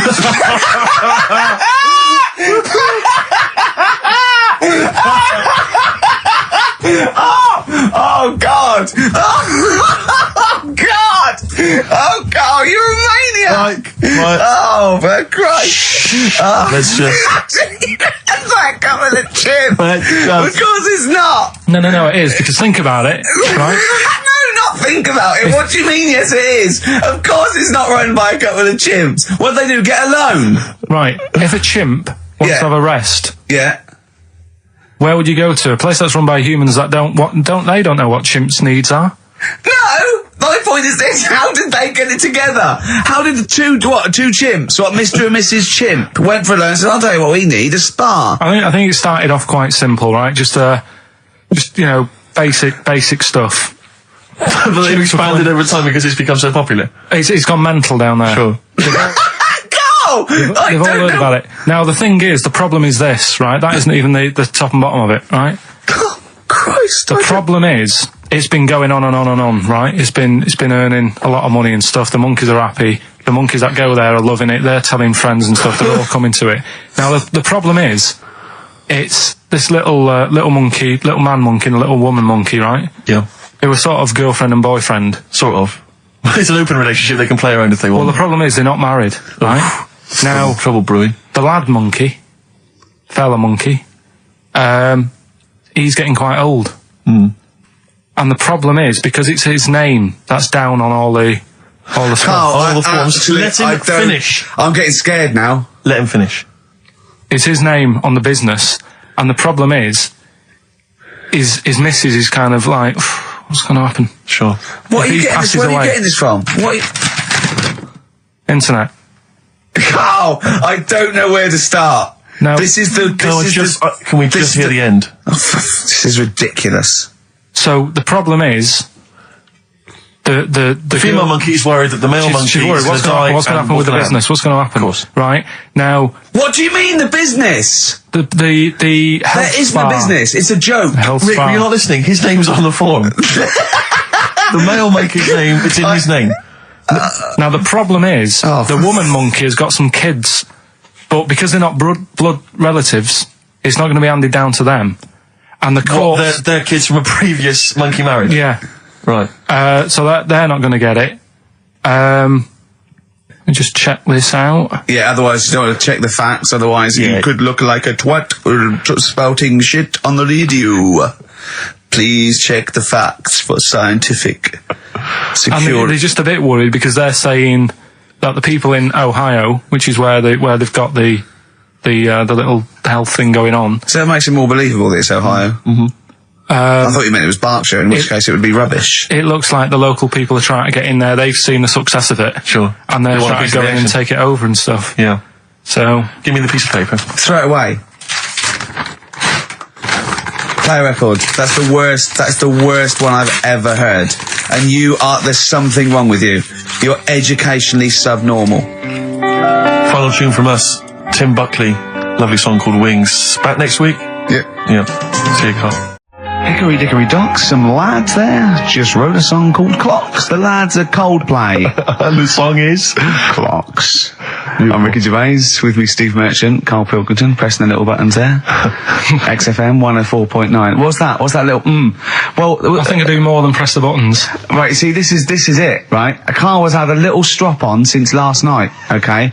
And He's had a little strop on? Yeah. You said strop on. I just wanted to clarify. And I don't know why. He says that I'm an annoying person. He says that I wound him up, right? Which I don't know. He says that you're winding up because you're sort of like negative about I'm everything. negative? Yeah. And but what I think it is because we pointed out that his lateness is unacceptable. Yeah. He said meet you at 6. He turned up at 20 past. He said, well, someone stopped me in the corridor. I don't care. I've got stuff to do. We had stuff to do. I think we're a bit busier than you, Carl. You've got one job. We've got loads of jobs. I keep telling you that. You've got one job in a little room, a 9 to 5 there, that you don't even get done in 9 to 5. That's why you're late and mucking around all the time. There's loads of work to do. Yeah, one job. No, it's not. It's one job with a lot of other jobs in it. It's like those little Russian dolls you get. Right? Well, it's not, is Have a it? go. Yeah, it is. Yeah. Everyone thinks, he only sits in his studio messing about, making songs a phrase. That's what I do in my free time. Which we've got coming up later. Super slick. I still think 20 minutes late is an outrage. Though, Yeah, Carl. 20 minutes late is... Yeah, but I didn't say bang on 6. I You said said around 6. No, you didn't. You said 6, which means 6. Well, it doesn't. Wait, sorry, it doesn't. If I was a newsreader, I'd say, yeah, you've got to be on time. Do you know what I mean? If it was a 6 o'clock news, I wouldn't want to be late. But it's the fact that I said to you, I'm busy, I've got stuff to do. No, you didn't say that. You said 6 o'clock to sort out tomorrow's show. I didn't. I know what I said. So Yeah, well, you don't, because I remember you sent me a text. You didn't even, it wasn't even a phone call. You didn't even have the politeness to call. Stephen has stitched him up by being a little bit more Busy. precise than him. It was a text and it said, see you around 6 tomorrow, question mark? Around. You just said it. Well, Around yeah, but 6. That doesn't count. That doesn't mean anything. Well, yeah, no, he does. What? So that, all right, You Rick. told me he said 6. Well, he did. I'm paraphrasing. 6 o'clock, Rick. To me, even if it was around 6 o'clock, that would be 5 to 6 or 5 past 6. It would not be 20 minutes after the event, because that is late. Yeah. Well, you've got nothing. You see, you haven't even got an excuse. Yeah, but then I turned up, right, and I said, right, well, let's not argue about this. Let's come up with some good new features, because we've been in Cheapest Chimps. That's gone today. Good news. He never liked Cheapest Chimps, Carl, did he? Right, you never liked it. Do you know what? Do you know who's took it further? Donald McIntyre. What? He's doing a programme, Cheapest Chimps. No, he's not doing It's a channel. Well, we'll see. Again, I'll prove you right. Again, He's Prove you wrong. not. He's not doing a program cheap as Jim's, is Yes. he? He's not. What do you mean? He's doing. I saw a trail on Channel 5, and it was saying, you know, Is it 5 or is it about 20 past 5? He's doing this, he's done that, you know, now see him on Channel 5 because he's moved to Channel 5. Right. It's saying first big problem, chimps, you know, they deer and that. And, No, they're not dear. He's getting confused. no, 50 odd grand for a chimp, and it's saying, you know, he'll look into how much you can get gorilla for. What are in the name of God are you talking about? We'll talk about that later. But I don't know what. I'm just saying that's another idea. And then, so go on, you got off. This is why you never get stuff done and you're late. You got off the point. You were talking about arriving late. Yeah, I know, but I'm just saying to you now, I turned up late, so I said, right, well, let's not argue. Yeah. I said, let's do some stuff. Yeah. You weren't having any of it. I think at one point you were trying to be sick on my leg. I do remember that. Yeah? Why? Just for fun? Yeah. All right. That's when I started getting annoyed. He was very annoyed last night. No, yeah, okay. Yeah, I can see where that could be annoying, but you just got to think, hey, look, say what? It's, you know. Well, I think you rub each other up the wrong way. Yeah. And that's the problem. well, no more Cheapest Chimps today. Right. Nothing to replace it because we didn't have a chat. Mm-hmm. Songs of Phrase, we're doing that. You can win some stuff. Yeah, we've got the film that we haven't done for the last 2 weeks. The final film, we won't be doing that. Let him down. There's 2 weeks. So you're 2 weeks late on that. Yeah. Can I just ask, guys, is there going to be some great music? Yeah, well, What I've got about something from the only ones? Yeah, The classic, another planet. Brilliant. Another girl, another planet by the only ones on XFM 104.9. I'm Ricky Gervais with me, Stephen Merchant and Karl Pilkington. Karl, cheer up. Come on. There's a war on. Chill out. Yeah. I have to say, you have become increasingly annoying recently, Rick. I think, yeah, chiefly, I tell you what it is, I think it's the hot weather. Can I just remind you, when we were in the office recently, we've got a little office that we write in, we work in, and many moons ago, we were doing some work. This was when we were writing the first series of the office, and I was typing away, I was just typing something up we'd written, and I read it back to Ricky, just check he was happy with everything. I was reading it back, and as part of the thing, there was a knock in the script. It said, knock, and so I was acting out for him, and I knocked like this, and I realised he wasn't listening. He was in fact asleep underneath his desk, and I knocked like that as part of reading the stage directions. I knocked. He thought someone was coming in. He leapt up, plunked his head, zipped up, thought someone. I said, "Rick, it's not. I'm just acting it out for you." He just wasn't paying attention. He wasn't listening. And can I just throw in? So recently we're in another office. We're typing away. I look round. He's got his shirt off. It was hot. He's taking his shirt off, right? So he sat there, 41-year-old man, or whatever you are, 40-year-old man there with his shirt out. Beautiful. I mean, I've seen most parts of your body now, at one point or another. I think from the early days when we used to work at XFM, you started showing me bits of your anatomy, which is something he does to people he likes, friends of his. I'm sure you've seen most of it, Karl. No. And so, That's a relationship. Go he on. was sat there, and there was a knock at the door because we'd asked someone who worked in the building to bring us something, and so I had to delay it by sort of not opening the door so he could get his shirt back on. Yeah. So he was running around trying to get his shirt back on. So What would they have thought? What would they have thought? they'd have walked in, he'd have just been sat there stripped to the waist. Didn't they sort of think, hang on, what's going on? Look through the keyhole. No. It was ludicrous because as they came in, he was flustered and he kind of was just leaning against the window, just looking like. I often stand here with my shirt back to front. I was getting like Bernard Manning. You see Bernard Manning, whenever he goes into the house, he has to go upstairs to take his trousers off. I love that. The fact that in your house, you've just got your pants and your vest on. That's what you want to do. Yeah, but it's all the time. It's not just, I mean, you haven't done that with me, taking your clothes off and that yet. But, like, last night we were sat in the pub and I was saying, right, let's not even worry about new features then. Let's get the current ones, going. Like Getting what? Good. Like, the one that I was trying to work out, the cheeky freak of the week. Think of that! Yeah, but I was Think of saying, that, though, as a normal conversation. yeah, but I'd looked online, right? I didn't find that much. I found, actually, I'll tell you what I found later. Brilliant. We're looking for them, right? And then at one point, I think you said to me, go and, what about the Guinness Book of Records? Yeah, they'll have, like, the best freak in the world or whatever. Yeah, ever. So I said, yeah, bring one in. Now, you've got one at home. Yeah, I've got a But you couple. couldn't be bothered carrying that in today, so I had to go out of the pub that I was at, Yeah. nip into Borders, Yeah. buy a Guinness Book of Records, Yeah. out of my own money, $18.99, Yeah. bring it back, and then you said, oh, I don't know if I want to do this feature. So it cost me 20 quid for that. I had to buy a video for Silence of the Lambs film clip. I'm actually out of pocket at the end of this. But do you want to work with me is the thing. If you want to work with... people would pay that sort of money to work with me, Carl. You're a lucky bloke. Think how many people think, oh, Carl, he gets to drink and sit. Yeah.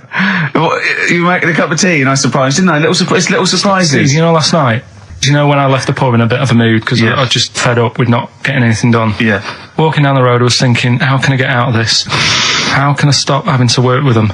I'm thinking, I wonder if I leave, I wonder if they'll be funny and they'll go, and then my boss will be giving me stick. And I'm thinking, how much notice have I got to give out? And all this is going through my mind. I'm walking home and I got in, said to Suzanne, I'm sick of it. She's going, you need to do it when I get a new kitchen. And I was like, yeah, but how big does the kitchen need to be? I was saying, do we need a big kitchen? Can we get a small one? Have we got enough for a small kitchen? Do we need so many cupboards? Can we just have wood instead of steel? All this, trying to get out of doing this. Yeah. It's always just, I always feel like, because I like to think that I'm not perhaps as bad as him. Yeah, no. You annoy me in different ways. Like what? How does he annoy you? Well, stuff that, I come up with ideas, say Cheap as Chimps. Yeah. Rockbusters springs to mind. Yeah. 15 like Taiwan. 15 Taiwan. Let's just remind people what 15 Taiwan was. It was a little feature that I wanted to give a run, give it a little run, see if people like it. The premise being? No, there's no premise, it's just a title. No, we were going to get 15 sort of ornaments, you'd explain them, and then people would call up and say, that one's from Taiwan. See? God, you just explained why I didn't think that was a good idea. Yeah, By explaining the good... the funny thing is, Steve, right, I was walking down Regent Street on Monday, walked past one of these big stores, right, and they've got all famous quotes on the windows, right, and one of them was something like, an absurd idea is often a great idea. Yeah. Do you know who said that? Go on. Einstein. Yes. Which made me wonder, if you were his mate, would he ever have done E equals MC squared? Or would you have said, don't bother with that, it's not going to work? Because that's all you seem to do. Everything I come up with, you put down. Yeah. Well, that's one thing. He's negative, right? I don't know why. I don't know why he is. What else? He messes me about. I get him concert tickets for stuff, and you say, oh, I didn't bother going. Yeah. That is annoying. You come in, 5 minutes to go with tracks that need editing. Yeah. The little bag, that bag that was free. Yeah, you got a free bag today, an XFM little rucksack thing. Yeah. You were like, oh, what's this? What's this rubbish? Yeah. Ricky said, I'll have it. They're great. He said, no, I want it. Yeah. Well, it was free. I needed it. I'll give that as a gift or something. So, I mean, I think on reflection, Steve is probably a little bit more annoying than me. I won't go that far. You are annoying. If I had to go away for a week somewhere, if it was a quiet place... Well, you are again, aren't you? That's 2 holidays you had this year, I mean. If it was a busy place, I'd probably go with you, because people, do you know what I mean, staring at me all the time and that if I'm walking around with Steve. No, I'm just... Can I draw up a list of reasons I don't like you, Carl? Just being honest. What? I'll tell you, because the list of reasons I don't like you is incredibly long and getting longer. Just saying. Do you want another slap? There's a star. Ash, XFM 104.9, Ricky Gervais, Steve Merchant, Karl Pilkington. Carl. Alright, let's start again. Yeah? I'm going to be the same, but let's start again. So what I mean is stop being grumpy and let me carry on being annoying. Because Steve's not going to change. He's not going to suddenly start going, you know what, Carl? I think your ideas are really good. Do you know what I mean? Remember when he came up with that idea, that game show idea? And you went, well, it's not an idea, Carl. And he came to me, he said, oh, I've had it with Steve. What was it? He went, how did The Office ever get on telly? Well, what was the idea again, in summary? I don't want to talk about it on air because someone will nick it. No, they won't. They will. Donald McIntyre's already got Cheap as Chimps. I bet they're in the making of Rockbusters as we speak. Yeah. So I'm not going to tell you any more about it. Bob Oldness is probably nicking that idea. Exactly. Well, cheeky little... Right. Song's a phrase coming soon. Is it? Yeah, what is it this week? What's the phrase? We're, remember the story I told you ages ago about my neighbour having a horse in their house? Oh, yeah. Having a horse. What's happened with that? Lenny Henry doing it as a series? So, and people nicking your ideas left, right and centre? Well, that's the phrase we'll be using anyway. What? My neighbour had a horse in her house. How many words is that? 6. My neighbour had... So, There's no grammar either. My neighbour had horse in the house. My neighbour had horse in house. What is the phrase? My neighbour had a horse in her house. Are there any prepositions? Are there any prepositions in this sentence? Look, don't judge it beforehand. You see, I'm turning over a new leaf. I think this is a great idea. I think Carl's a genius, and I look forward to hearing this enormously. Yeah, okay. And I won't be sick on your leg, or squeeze your head, or make you jump when you're making a cup of tea. Just looking through the Guinness That's still the funniest thing, isn't it? Squeaking at someone when they got a cup of tea. Right. There are a lot of what strike me as seemingly pointless feats. The Guinness Book Records is right. The Guinness Book Records is great. I used to love it as a kid. I've had about 10 copies in my life. The last one I bought a couple of years ago, a present. It was really good. I love it. I love the real records: tallest, fattest, thinnest, best, fastest, most expensive, biggest, and all that. But the ones that really annoy me are the ones that. The reason these people are in there for it are the only people that tried. What? Yeah. Balancing the milk bottle on your head. Most watches eaten. I just found that one. Kim Sung-do from South Korea ate 5 watches, the entire watch with the exception of the wristband, in a time of 1 hour 34 minutes. What do you make of that, Carl? Made him regular. Come on. How did they time him? Most live rattlesnakes held in the mouth. 8 live rattlesnakes held by, it just says an idiot. Yeah, this gives you an idea, Carl. Talking of idiots. Do you want to get into Guinness Book Records? No, Carl, come on, that'd be brilliant. There's things in there that are just absolutely anyone could do. Like that one in Big Brother, I was watching it, and it was balancing sugar lumps. I want to go. How many people try that? If there's schools around Britain going, listen, we've got to get in the sugar lump award. It's grassroots level. There's not enough kids balancing sugar lumps. How can we compete in the world market? I was looking at it last night, and there was one about the farthest that a dog swam. I think it was something like 9 miles, but it had no choice, did it? Do you know what I mean? He took it out to the Atlantic or something, and so it didn't want to do it. Threw it in the water. Yeah. So it's not alright to put it in a bin bag and chuck it in a canal, but it's for a world record. Yeah. 9 miles it did. Oh, God. Possible ones that you could do, Carl. What's the most Forrest Gumps fitted in one wheelie bin? What about this one for you, Carl? The record stands at the moment for most arrows caught by hand, but that's quite tricky. So what about most arrows caught by head? Yeah. And you would just fire arrows at your head? They wouldn't, it would just skim off him. Do you think so? Yeah, the roundness, it would never actually get any sort of, connection. Fastest human crab? Could you do that? Do that. Can you form the crab? Can you do that? What's that? It's just like go bending over backwards and running. Do that. No. Alright, what about, what would you be good at? what about hamburger stuffing? Right, Carl. Alright. In the mouth, you mean? Well, it says the record for stuffing the most regulation-sized hamburgers, including buns, in the mouth at one time is how many? How many hamburgers with buns in the mouth? This is just... You're not swallowing anything, you've just got stuffing in your mouth. You'd be so good at this because your shape of your head. You've got a shape... His head's just like a Hamburglar. You'd be good at this, man. Yeah. Honestly, you'd be perfect. You look like Zippy. And the great thing is your head's empty, so you could get more in there. Do you know what I mean? This guy had a brain do that. What is it? Is it possible? Is it mental? How many do you think it was? There were 3 burgers in buns. What do you reckon, Carl?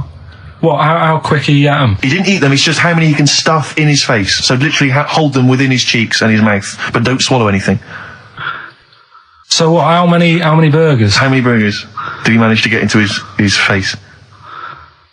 So it's a fella. He's not... Yes. About 5? No, 3. Is the world record. 3 is the world record. How big are they, though? It just says regulation size. So we could go to McDonald's or Burger King and get just hamburgers, and that would count. Just the regular burgers, and we'll just stuff them in. It won't count. We got to get Norris McWhirter. Well, we could practice it now, and then if you're triumphant, if you get 4 in there. I don't. I've got a small throat and that. But you don't have to swallow. That's a great thing. Yeah, but I don't like it. As a kid, I'd choking on stuff, and I get funny about it. No. Just keep your tongue at the back of your mouth, and we'll stuff the hamburgers in. No, I don't. Oh, come on, do something. Carl, that is Dynamite Radio. Well, here go. Steve will go and get the hamburgers. Have I got to pay for them? No, Carl, give us the money. I'm not paying for them. Oh, I've just spent £25 in total on a video on a Guinness Book of Records. That's costing me another £4. Come on. I'm not doing come on, it. come No, I on. don't Give us the wanna money. do that. It's coming back. I don't wanna Andrew, do it. oh, come on. I'm not doing it. Come on, do it. It's an interesting thing. Come on. You could be in the Guinness Book of Records, Carl. No, leave it. See if we can. Oh, please. Phone in if you want Carl No. to eat burgers. You don't have to swallow them. You can spit it all out. You can be sick on my leg after. Oh, come on. No, 'cause I don't like the stretching thing either. Don't stretch it. It will stretch. I'll be like the little bloody dog on the Winston Churchill ad. Don't swear. Well, I'm just saying, on though, air. I know, but we it's like- apologise to the radio authority. Carl is not only swearing, but he's refusing to do things we come up with. But the radio authority will be happy with me stuffing 3 burgers in my face. God, I'm not doing it. Yeah, we will. No, We'll go. leave it. Yeah, I'll give you the money. Can we do songs of phrase or something? No, let's do No, right, play a record. Play a record. You're going to do it, Carl, or you're fired. No, actually, he wants that. No, you're going to do it. Do it. Please do it. It'd be great. Honestly, please do it.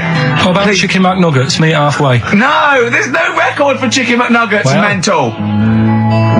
So I'm not doing it, Steve. So. You are. Steve, Hello. can you hear me? Yes, can you hear me?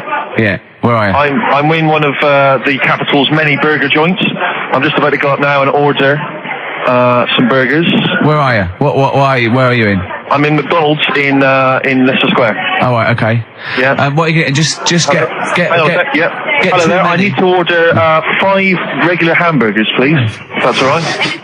Sorry. 5 hamburgers. Yes. You're probably wondering why I'm ordering only 5 hamburgers, aren't you? And let me tell you why. My friend is going to try and break the world record for putting burgers into his fat, stupid face. What do you make of that? Exciting? Yeah. Do you wish him good luck? Yeah. What's your name? Tyre. Tyre? Yeah. Oh, thank you very much, Tyre.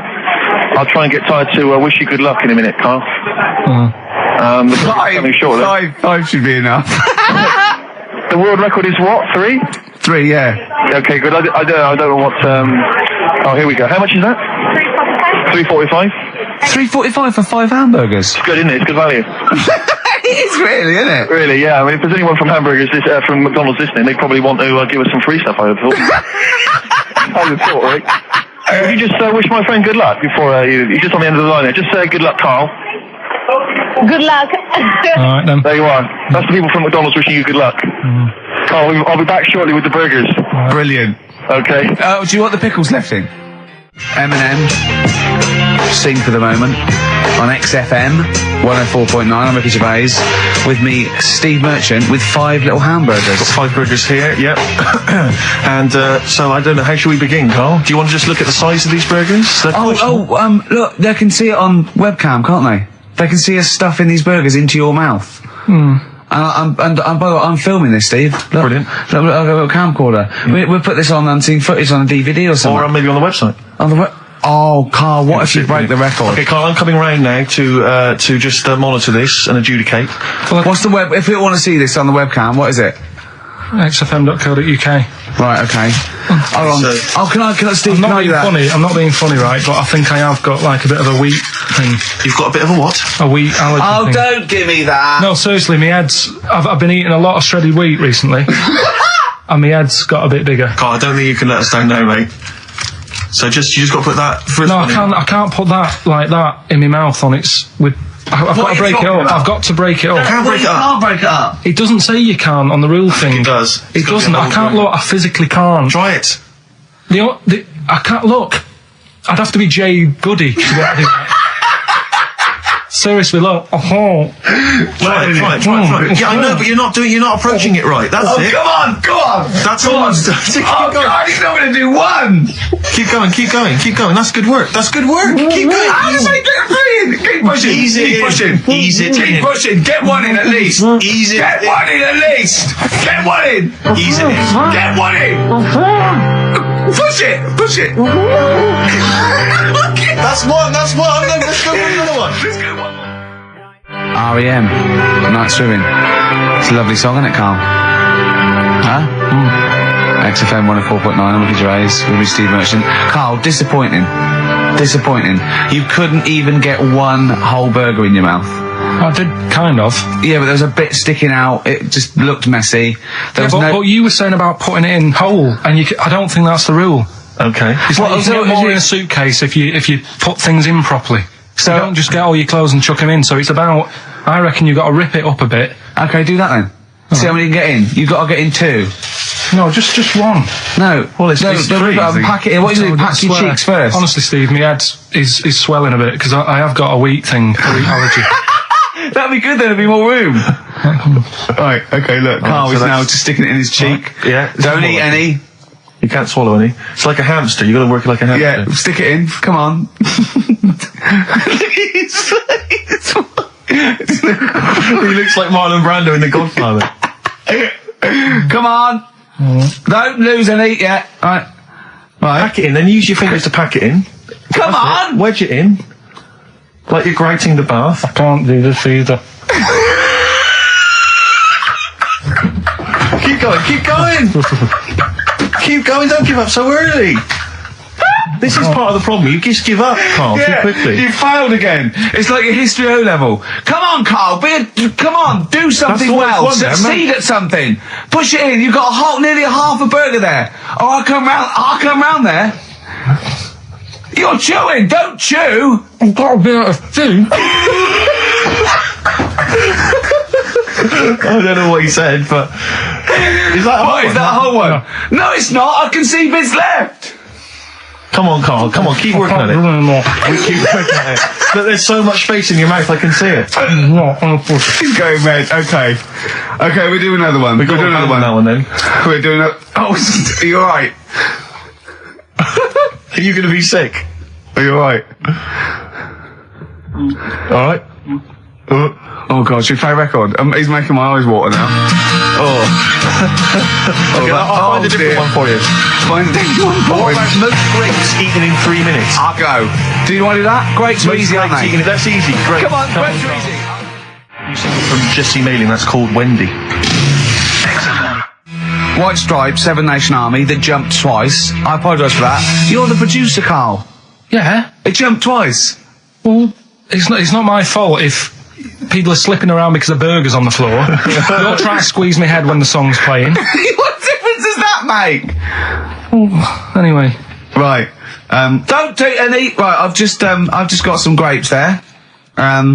We've counted them out. What's the record then? Okay, well, the most grapes eaten in 3 minutes, you've got 3 minutes, Carl, and you've got to beat Matt Hand from the UK, who consumed a total of 133 grapes in 3 minutes on the 8th of November 2001. Right, there's 150 So 150 in there. Right. Okay. So you've got 3 minutes. What are the rules? The rules You just are... got to eat them and swallow them. And it's like Cool Hand Luke, right? You got to just stuff them in and don't choke, because I got worried with the burger. That's a good advert for McDonald's, isn't it? Not only was I impressed by the cheapness of them, but he couldn't even get one in his mouth. Yeah. So value for money there. Maybe they'd like to send us some free stuff. Yeah, free or just money. Any some money would be good. Next week, Carl, you're eating Sony Walkmans. That's right. Yeah. Available for... Right, Carl. Right, I think this is going to be good, right? What we're going to do, right? We've got Song 2 by Blur set up. We know that's 2 minutes, so you can play that, because that'd be boring radio hearing Carl choke, wouldn't it, for 3 minutes? Exactly. So, when I say go, Carl, right, I'm going to go right on the minute, right? You've got to have a handful of grapes, and you've got to press Song 2 by Blur. When we come back, you'll be stuffing your face. Hold on. You don't be able to do that. How can you work the buttons? I can do that. No, I don't think you can. You cannot touch the grapes until the opening note Yeah, of but Song hold 2 on. begins. When Song 2 stops, can we just push up the fader? So because you'll be stuffing Don't worry, your face. we're almost. Let's go. If we go. Okay. Any second now. Okay, right. You're Okay. ready, 3, 2, 1, go! And he's on. Good work from Carl there. He's approaching it cautiously to begin with. Cautiously. And he's keeping well, let's just, just keeping people up.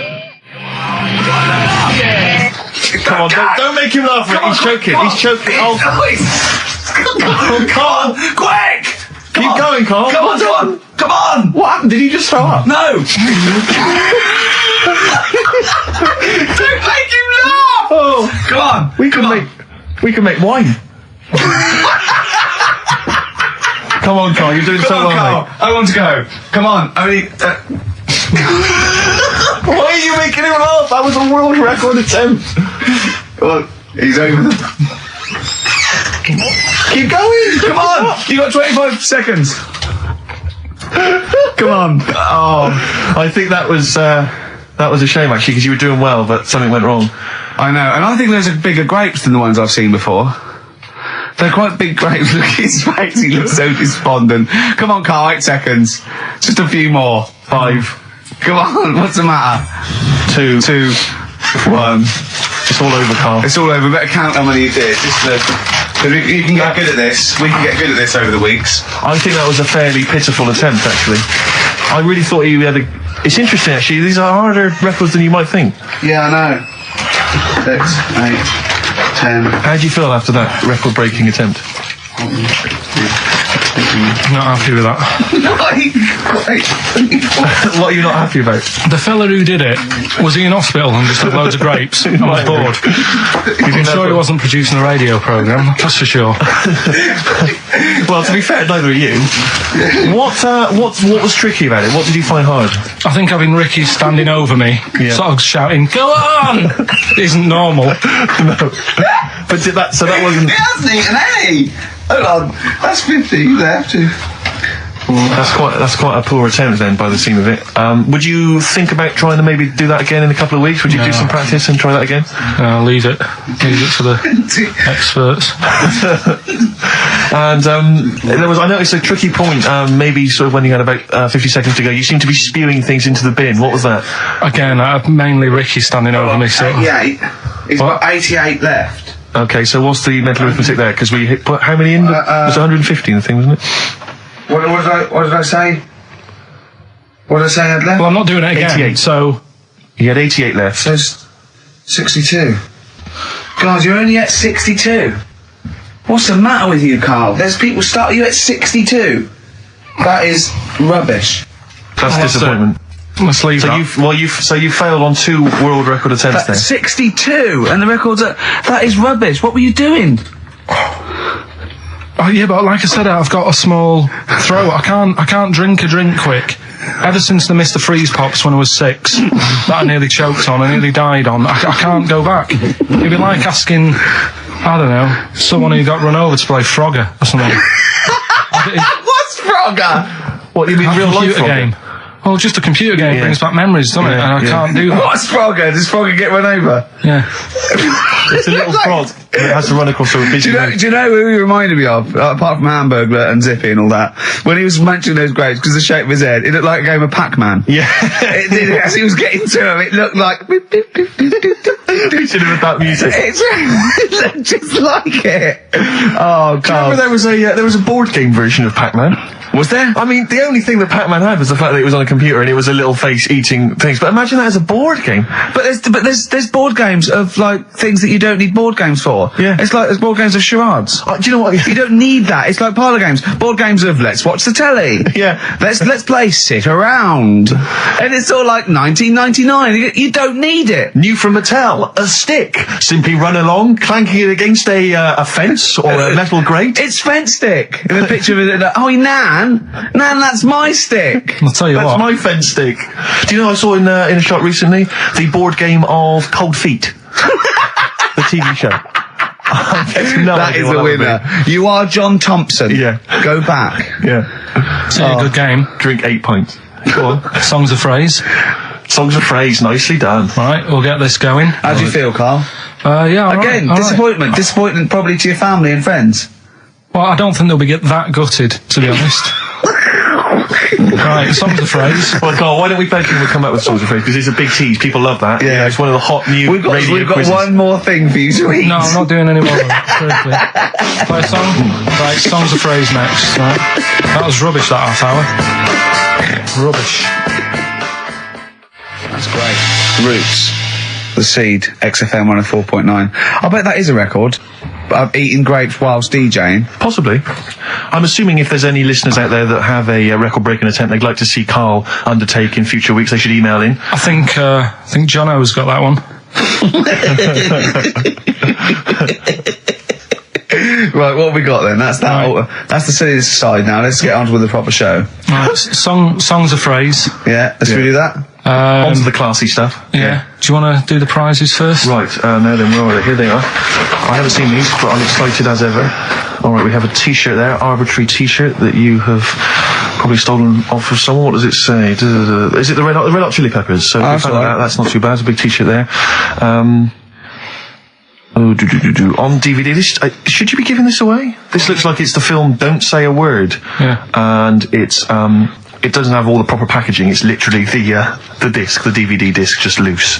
So enjoy that. The current album from Oasis, Heathen Chemistry, DVD, on DVD, The Life of Mammals, the complete series, the David Attenborough recent DVD, that. Walking with Cavemen, which I think is a DVD sort of currently on TV, isn't it? And, well, there you go. Also the X-List, which is a good new compilation, double CD compilation from XFM with loads of stuff on there, including Nerd, Snoop Doggy Dogg, Athlete, all sorts. Go on then, Carl. So not bad, actually. Nice one. Well done. Right, so, yeah, it's a phrase that's been said at some point, or said a lot on the show. We've had, like, Hairy Chinese Kid. We went back to my mum had wind for 5 minutes and that. Today we're looking at my neighbour had a horse in a house, right? Yep. If you remember, we were talking about that probably about a year and a half ago now. Yeah, of course, right. Of course we remember. They've been talking about it ever since, Carl, I imagine. Yeah. Well, it's famous. It's a world famous phrase. My neighbour had a horse in her house. Right. So this is this week's Songs of Phrase, and what I've done is I've got songs with those words in that make up that sentence. Yeah. You get to email in ricky.gervais@xfm.co.uk. There's 6 different songs, right? You email in with what? I don't know, there is 6. Me neighbour had horse in house. Is it really that sentence? My neighbour had a horse in her house. It does work, honestly, it works. Okay. Yeah, okay, don't bother explaining it, just play it. Right, yeah. so here's the, here it is. We're just Head horse in a house. Right? What in God's name was that? Yeah, name the 6 songs. Head horse in a house. Huh? Are we naming the artists or the songs? Either. Artists. Anyone who gets anything can get a prize. What's more, Carl? Artists, here we go. Head horse in a house. That's tricky, Carl. That's very hard. Once more. Head horse in a house. Email in ricky.gervais@xfm.co.uk. I'll give it another letdown. Another letdown. It's brilliant, this. No. How can you just say that after I've just been stuffing grapes in my face and that? Well, you failed. You didn't get one burger in, right? Even when you tried to chop it up, there's 3, right? So that's it. Well, Steve, out of the goodness of his heart, went to McDonald's. Okay, I got some grapes. At 62. That's got nothing to do with this, though. This is my game show here. Bob Holness didn't say, yeah, Blockbusters is good, but I never see him eating grapes. So this is a different thing. Forget that. Right? Here's the clips again. Here's the clips. Head horse in a house. Oh, you know I said I was going to turn over a new leaf and not criticise your ideas? I think it's the end of this one, mate. Oh, he's done it again. It's atrocious. ricky.gervais@xfm.co.uk if you've got any idea. XFM. Dandy Warhols. We used to be friends. That is Carl's favourite record of the year. Yeah. New music. He gets one play a year, and he chose that. That's what he chose. It's all right, but I mean, that favourite track, isn't it? He played that. That was Carl's choice. Just something new on XFM 104.9. Don't worry, we've got some really good stuff coming up later with me and Steve. If you're from the 70s, you might like it. You see that he's getting too cocky, isn't he? Arrogant. He's sort of like I mean, we've tried giving him something in his life. He's got, you know what I mean? He comes in and tells us this sob story of just like a trail of failures, and we've said, Carl, come under our wing, right? He just started picking up on him. A few other people's like, and then he does that. He fails at the burgers, he fails at the grapes. He will not trust us with, you know, what we want to do. I don't know what more we can do. It's like I've saved a mouse from a cat's jaws and it turned around and bit me. Yeah. Yeah, that is a brilliant analogy. It's a bit like we were trying to give you something that you could care about, that you could be passionate about, that would somehow give a meaning to your life. You would be in the Guinness Book of Records alongside, I mean, Bubble. Bubble failed. Do you want to be Bubble? Do you want to be Bubble? Or do you want to be the bloke with the milk bottle on his head? Exactly. Who's in there? The guy who made the watches. Yes! Now, I've got an idea, Carl, because you're getting all stressed out. I don't know what it is. You're getting funny. I don't know what it is. I don't know what... Because you're annoying me. Wow, you say that. It started midweek. I don't think I annoy anyone else, so it's just you on that. So, I thought maybe we could all 3 of us go away to a little health farm for a weekend, just get like a triple room, right, and that isn't happening. Why? You've just reminded me, because you've been annoying me. Steve started getting on your case, you know, sort of ganging up on me. I'll tell you now, Steve, I just forgot. Remember a couple of weeks ago, you said to me that my pub quiz team is rubbish. Yeah. Right, well, it doesn't matter anymore because you're not part of it this time. That's bad. That's bad, because it's interesting you say that, Carl. Carl, you say that because I tell you this, I found someone, mate, who could be filling that tricky fifth member. I wanted to test him out this week, mate. On your team. Test out on your team.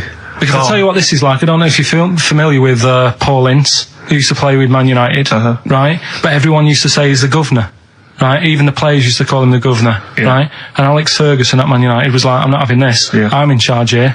And he got rid of him. And that's what's happened. You were moaning the other week, saying your team's rubbish, you don't know what you're doing. Yeah. Well, let's see how you do on your own, right? Ooh, he's turned, isn't he? I'll be honest, Carl, I'd like to be on your team. Well, sorry, Paul Ince.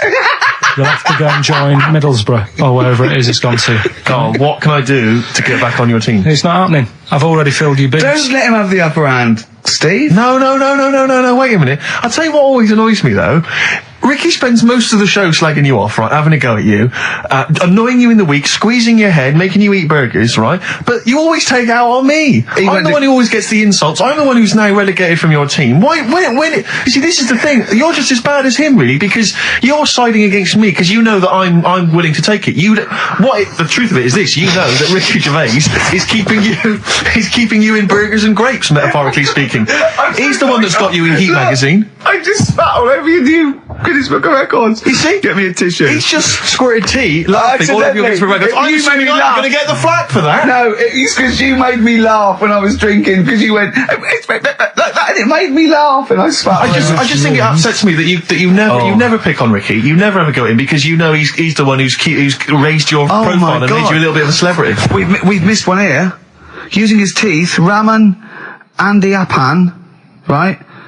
Husked a coconut. He did what? He husked a coconut. He's the fastest coconut husker in the world. What does that mean? I don't know. He pulls husks. What's that? His little face. Look. What's a coconut husking? He pulls the husk off. Look at Carl just with his head down. Carl, come on. What's the matter? Because that cost me 20 quid. I know. Well, I'll see you all right. I've tea all over the world's smallest man. Why have they stood him next to the world's biggest man? Right, I'm in a bad mood now. Oh dear. So you haven't got a team? Steve, I'll sort you out. Come to me. I'll sort you out. Seriously, no, I found someone who would help you win this week, Carl, and I was going to tell you about it, and now... Steve, you can be on my team this week, and I know something about the quiz that Carl doesn't know. So... I'll tell you, I just think that it's so ungrateful. Whatever. So ungrateful. Right, songs of phrase, just give it a couple more plays. Just email in, we'll pick a winner soon. Ricky.gervais@xfm.co.uk. Well, this is rubbish this week. No one knows it because it's rubbish. Steve was right. There's 6 songs there, so if you know what they are, just... That's the end of that, I think. That's the end of songs of phrase. Email in. I think. We've got none there. No. That's the last week for that. Okay, well, why don't you give us some monkey news? Is it monkey news time? Come on, monkey news. We'll play a song and we'll... No, do monkey news. Let's play a song. Oh, it's a great track. Cheer up, Carl. Is it new? Waiting for an Alibi with Thin Lizzy. What year? Doesn't have to be new. It's brilliant. What year was it out? Oh, Einstein wasn't new when he came up with the greatest theory ever. Oh, hold on. You're not new. Waiting for an Alibi by Thin Lizzy on XFM 104.9. Right, okay, this is, with all the trauma in the world, I thought we'd come on a little bit, and he's just brought it right down. Little mank twat. Whinges. No, but I mean, do you know what I mean? He's had a go at you, he's thrown you off his team. I'm devastated by that. That was the one thing I was looking forward to this week. To be fair, you were looking forward to telling him you were taking over the team, so it's sort of poetic justice. It has blown up in your face, to be fair. True, I was trying to squeeze him out of his own company. Yeah, you were going to try and get him out of his team. Yeah, well, it was a hostile takeover, and they clubbed together. To be honest with you, there's normally 3 regulars on his team. I'd got 2 of them on my side, one of which is his girlfriend. So I only had to work on him to try and get him to resign, and we'd have been away. Still...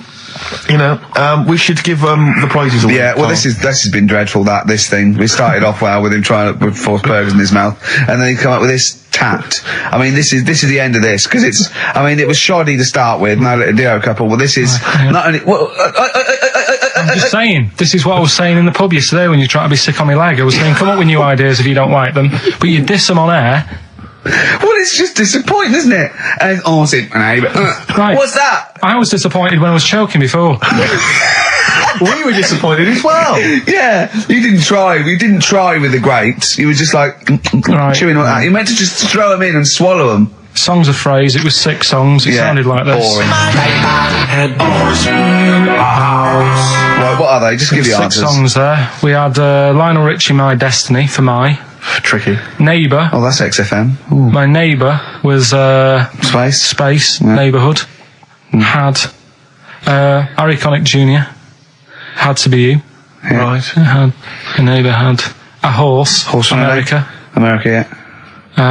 We had a horse. In was Lisa Stansfield with Pathetic. In All the Right Places. Oh, pathetic. Did anyone get that? And No one got that. Animals. So that was pointless. All right. Well, the most anyone got was 3, and we're going to give it to Deborah, and that's possibly Deborah and Kate. They got at least 3 of those. So well done. Okay, well done. Yeah, there's prizes on the way. That's the end of that. So that's the end. No cheapest chimps. None of that anymore. What have you got left? You got the film to do? Let's see what you've done with the film. Hang on, I'd love to have some monkey news though. Go on then. Got any monkey news? Yeah, got some monkey news. Go on then. No, Rick, come on, cheer up. Well, it's just sort of like he moans that he's got too much time on his hands, and he comes up with that Okay. shite. Monkey news, the jingle, please. Oh, chimpanzee, that monkey news. Okay, There's been quite a lot of stuff going on. There was a few bits in that Guinness Book of Records book that cost me 20 quid. Yeah, well, that's not news, is it? They printed that probably last September. No, So that's there's one in there. New music. New monkey news from last September. you're a lord. Come on. Waster. Please, Ricky, monkey news. Right, there was this monkey in a zoo in Brazil. Right. And this little man monkey, little woman monkey, and You're a scientist, aren't you? Go on. and they said the people in charge were like, oh, wouldn't it be good if they had kids, Brilliant. right? So anyway, the chimps used to stand sort of, they'd have their little caves each, and they used to sort of lean on the fence having a bit of a chat and stuff with each other. Right? With a chat, go on. Well, Gossiping, gossiping. the equivalent sort of thing. Yeah. So anyway, they were getting on a storm, and like the zookeepers were like, Did you hear that cheapest chimps this week? I thought it was fascinating. Yeah, just gossiping, I understand. What's any monkey news? I don't know, let's tune in. What was some monkey news this week? Come on. It was from last September. so they were stood there having a chat, and the zookeepers were like, I wonder if they're ever gonna have kids and that. Yeah. Anyway, it went on for ages. This just chatting, no sort of action. Blimey. So what the zookeepers did was they said, I know they'll have kids. Are we letting that go? They were just chatting. Are we just letting that go? We're letting it You know go. what I mean? Just doing whatever monkeys do. Okay. Right? So the zookeepers were like, I wonder when they're gonna, have some kids. Yeah. Anyway, what they decided to do, to sort of do to egg them on, Yeah. bought one of them a suit, one a wedding dress. Right. Keep going. No, I'm not having it. Shut up, Gervais. Fade him down if he's going to interrupt. I want to hear the rest of They this. got married. So they got married? Yeah, they got married. Right. What? That's the end of it. That's This is why I don't. Right. That's the end of monkey news. That's the end of monkey news. Don't do that again. You've got no features left. why don't you like that? Well, it's not a story. It's about 2 chimps chatting, which doesn't happen. The zookeeper's going, well, I wonder if they're going to ever have kids. Egg them on. They got married. That's the end of the story. What are you talking about? Hang on, just calm down. Let me just check that you didn't make a mistake there and didn't lose out. What do you mean you didn't make a mistake? Wait a minute, he may have just left out a fundamental piece of information. What, that the story? That would have made it into a story. Right. Let me just check the facts. So they bought them wedding outfits. They were married. Did they propose to each other, or were they just forcibly Don't married? encourage him. Just forced onto And it. then what was the outcome? Once they got married, what happened? They fell in love? Yeah. What? Whoa. It's not a marriage, Carl. Be quiet. It's not a real marriage. I don't know what you've got in your head. It's like the head of Homer Simpson. I'd go in there and there'd be a wedding reception and there'd be a couple of fights and they'd be talking about stuff. They got married. They fell in love. Did they have children? They're not back off the honeymoon yet. Play a record. You got no features left. You got 1 feature left and come back to film. You Satisfaction, new single. Yeah, XFM, quick, play it. Right, we've waited 3 weeks. We are going to play it. I don't care whether we're late. We were late in because there was news. So, play it. Which film are you in this week? Looking at Silence of the Lambs. Right, play it. Just play it. Have we got a question? No, who cares? Who cares? Should Carl carry on? Play it. Right, Silence of the Lambs, the bit where Jodie Foster is having a chat. Good evening, Clarice. Right. Just thought I'd come and see you. How very thoughtful. Don't mind me popping in though, do you? It's just no one else is interested in the sort of things I like talking about. People will say we're in love. Well, say what they want. Did you hear the show last week? We were talking about gay people, if they should have their own toilets or not and stuff. That was good. Yeah, it's alright, wasn't it? Got a good debate going. Enjoy doing the show. It's a favourite part of my week, really, just talking about weird stuff and that. Oh, Clarice, your problem is you need to get more fun out of life. I have a lot of fun in my life. You know, come and see you and spend a lot of time on the internet looking up weird stuff. Reading something about a hairy Chinese kid. There's another thing, there's a fella who, no arms and legs, is known as a pillar man. Everything you need to find him is right there in those pages. Bizarre magazine. Yeah, I get this. But the hairy Chinese kid, what annoys me is he could sort it out. He could just have a shave, couldn't he? Do you know what I mean? No, he cuts. Does he? Well, he used some like EMAC stuff. Yeah, don't be getting funny with me just because you're in a bit of a mood, right? You know you shouldn't eat people. Your eyes are bigger than your belly. I've always said that. So I'll see you later. Interesting. Atmospheric, moody, and the question is. Okay, here, how about this? How many films have been made featuring the character Hannibal Lecter?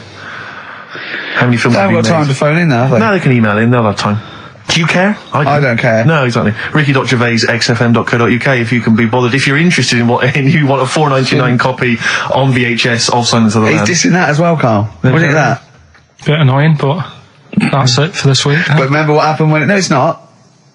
It's 9 minutes to 3. How can that... Tell him, Steve. No. How can that be it? It's 9 minutes to 3.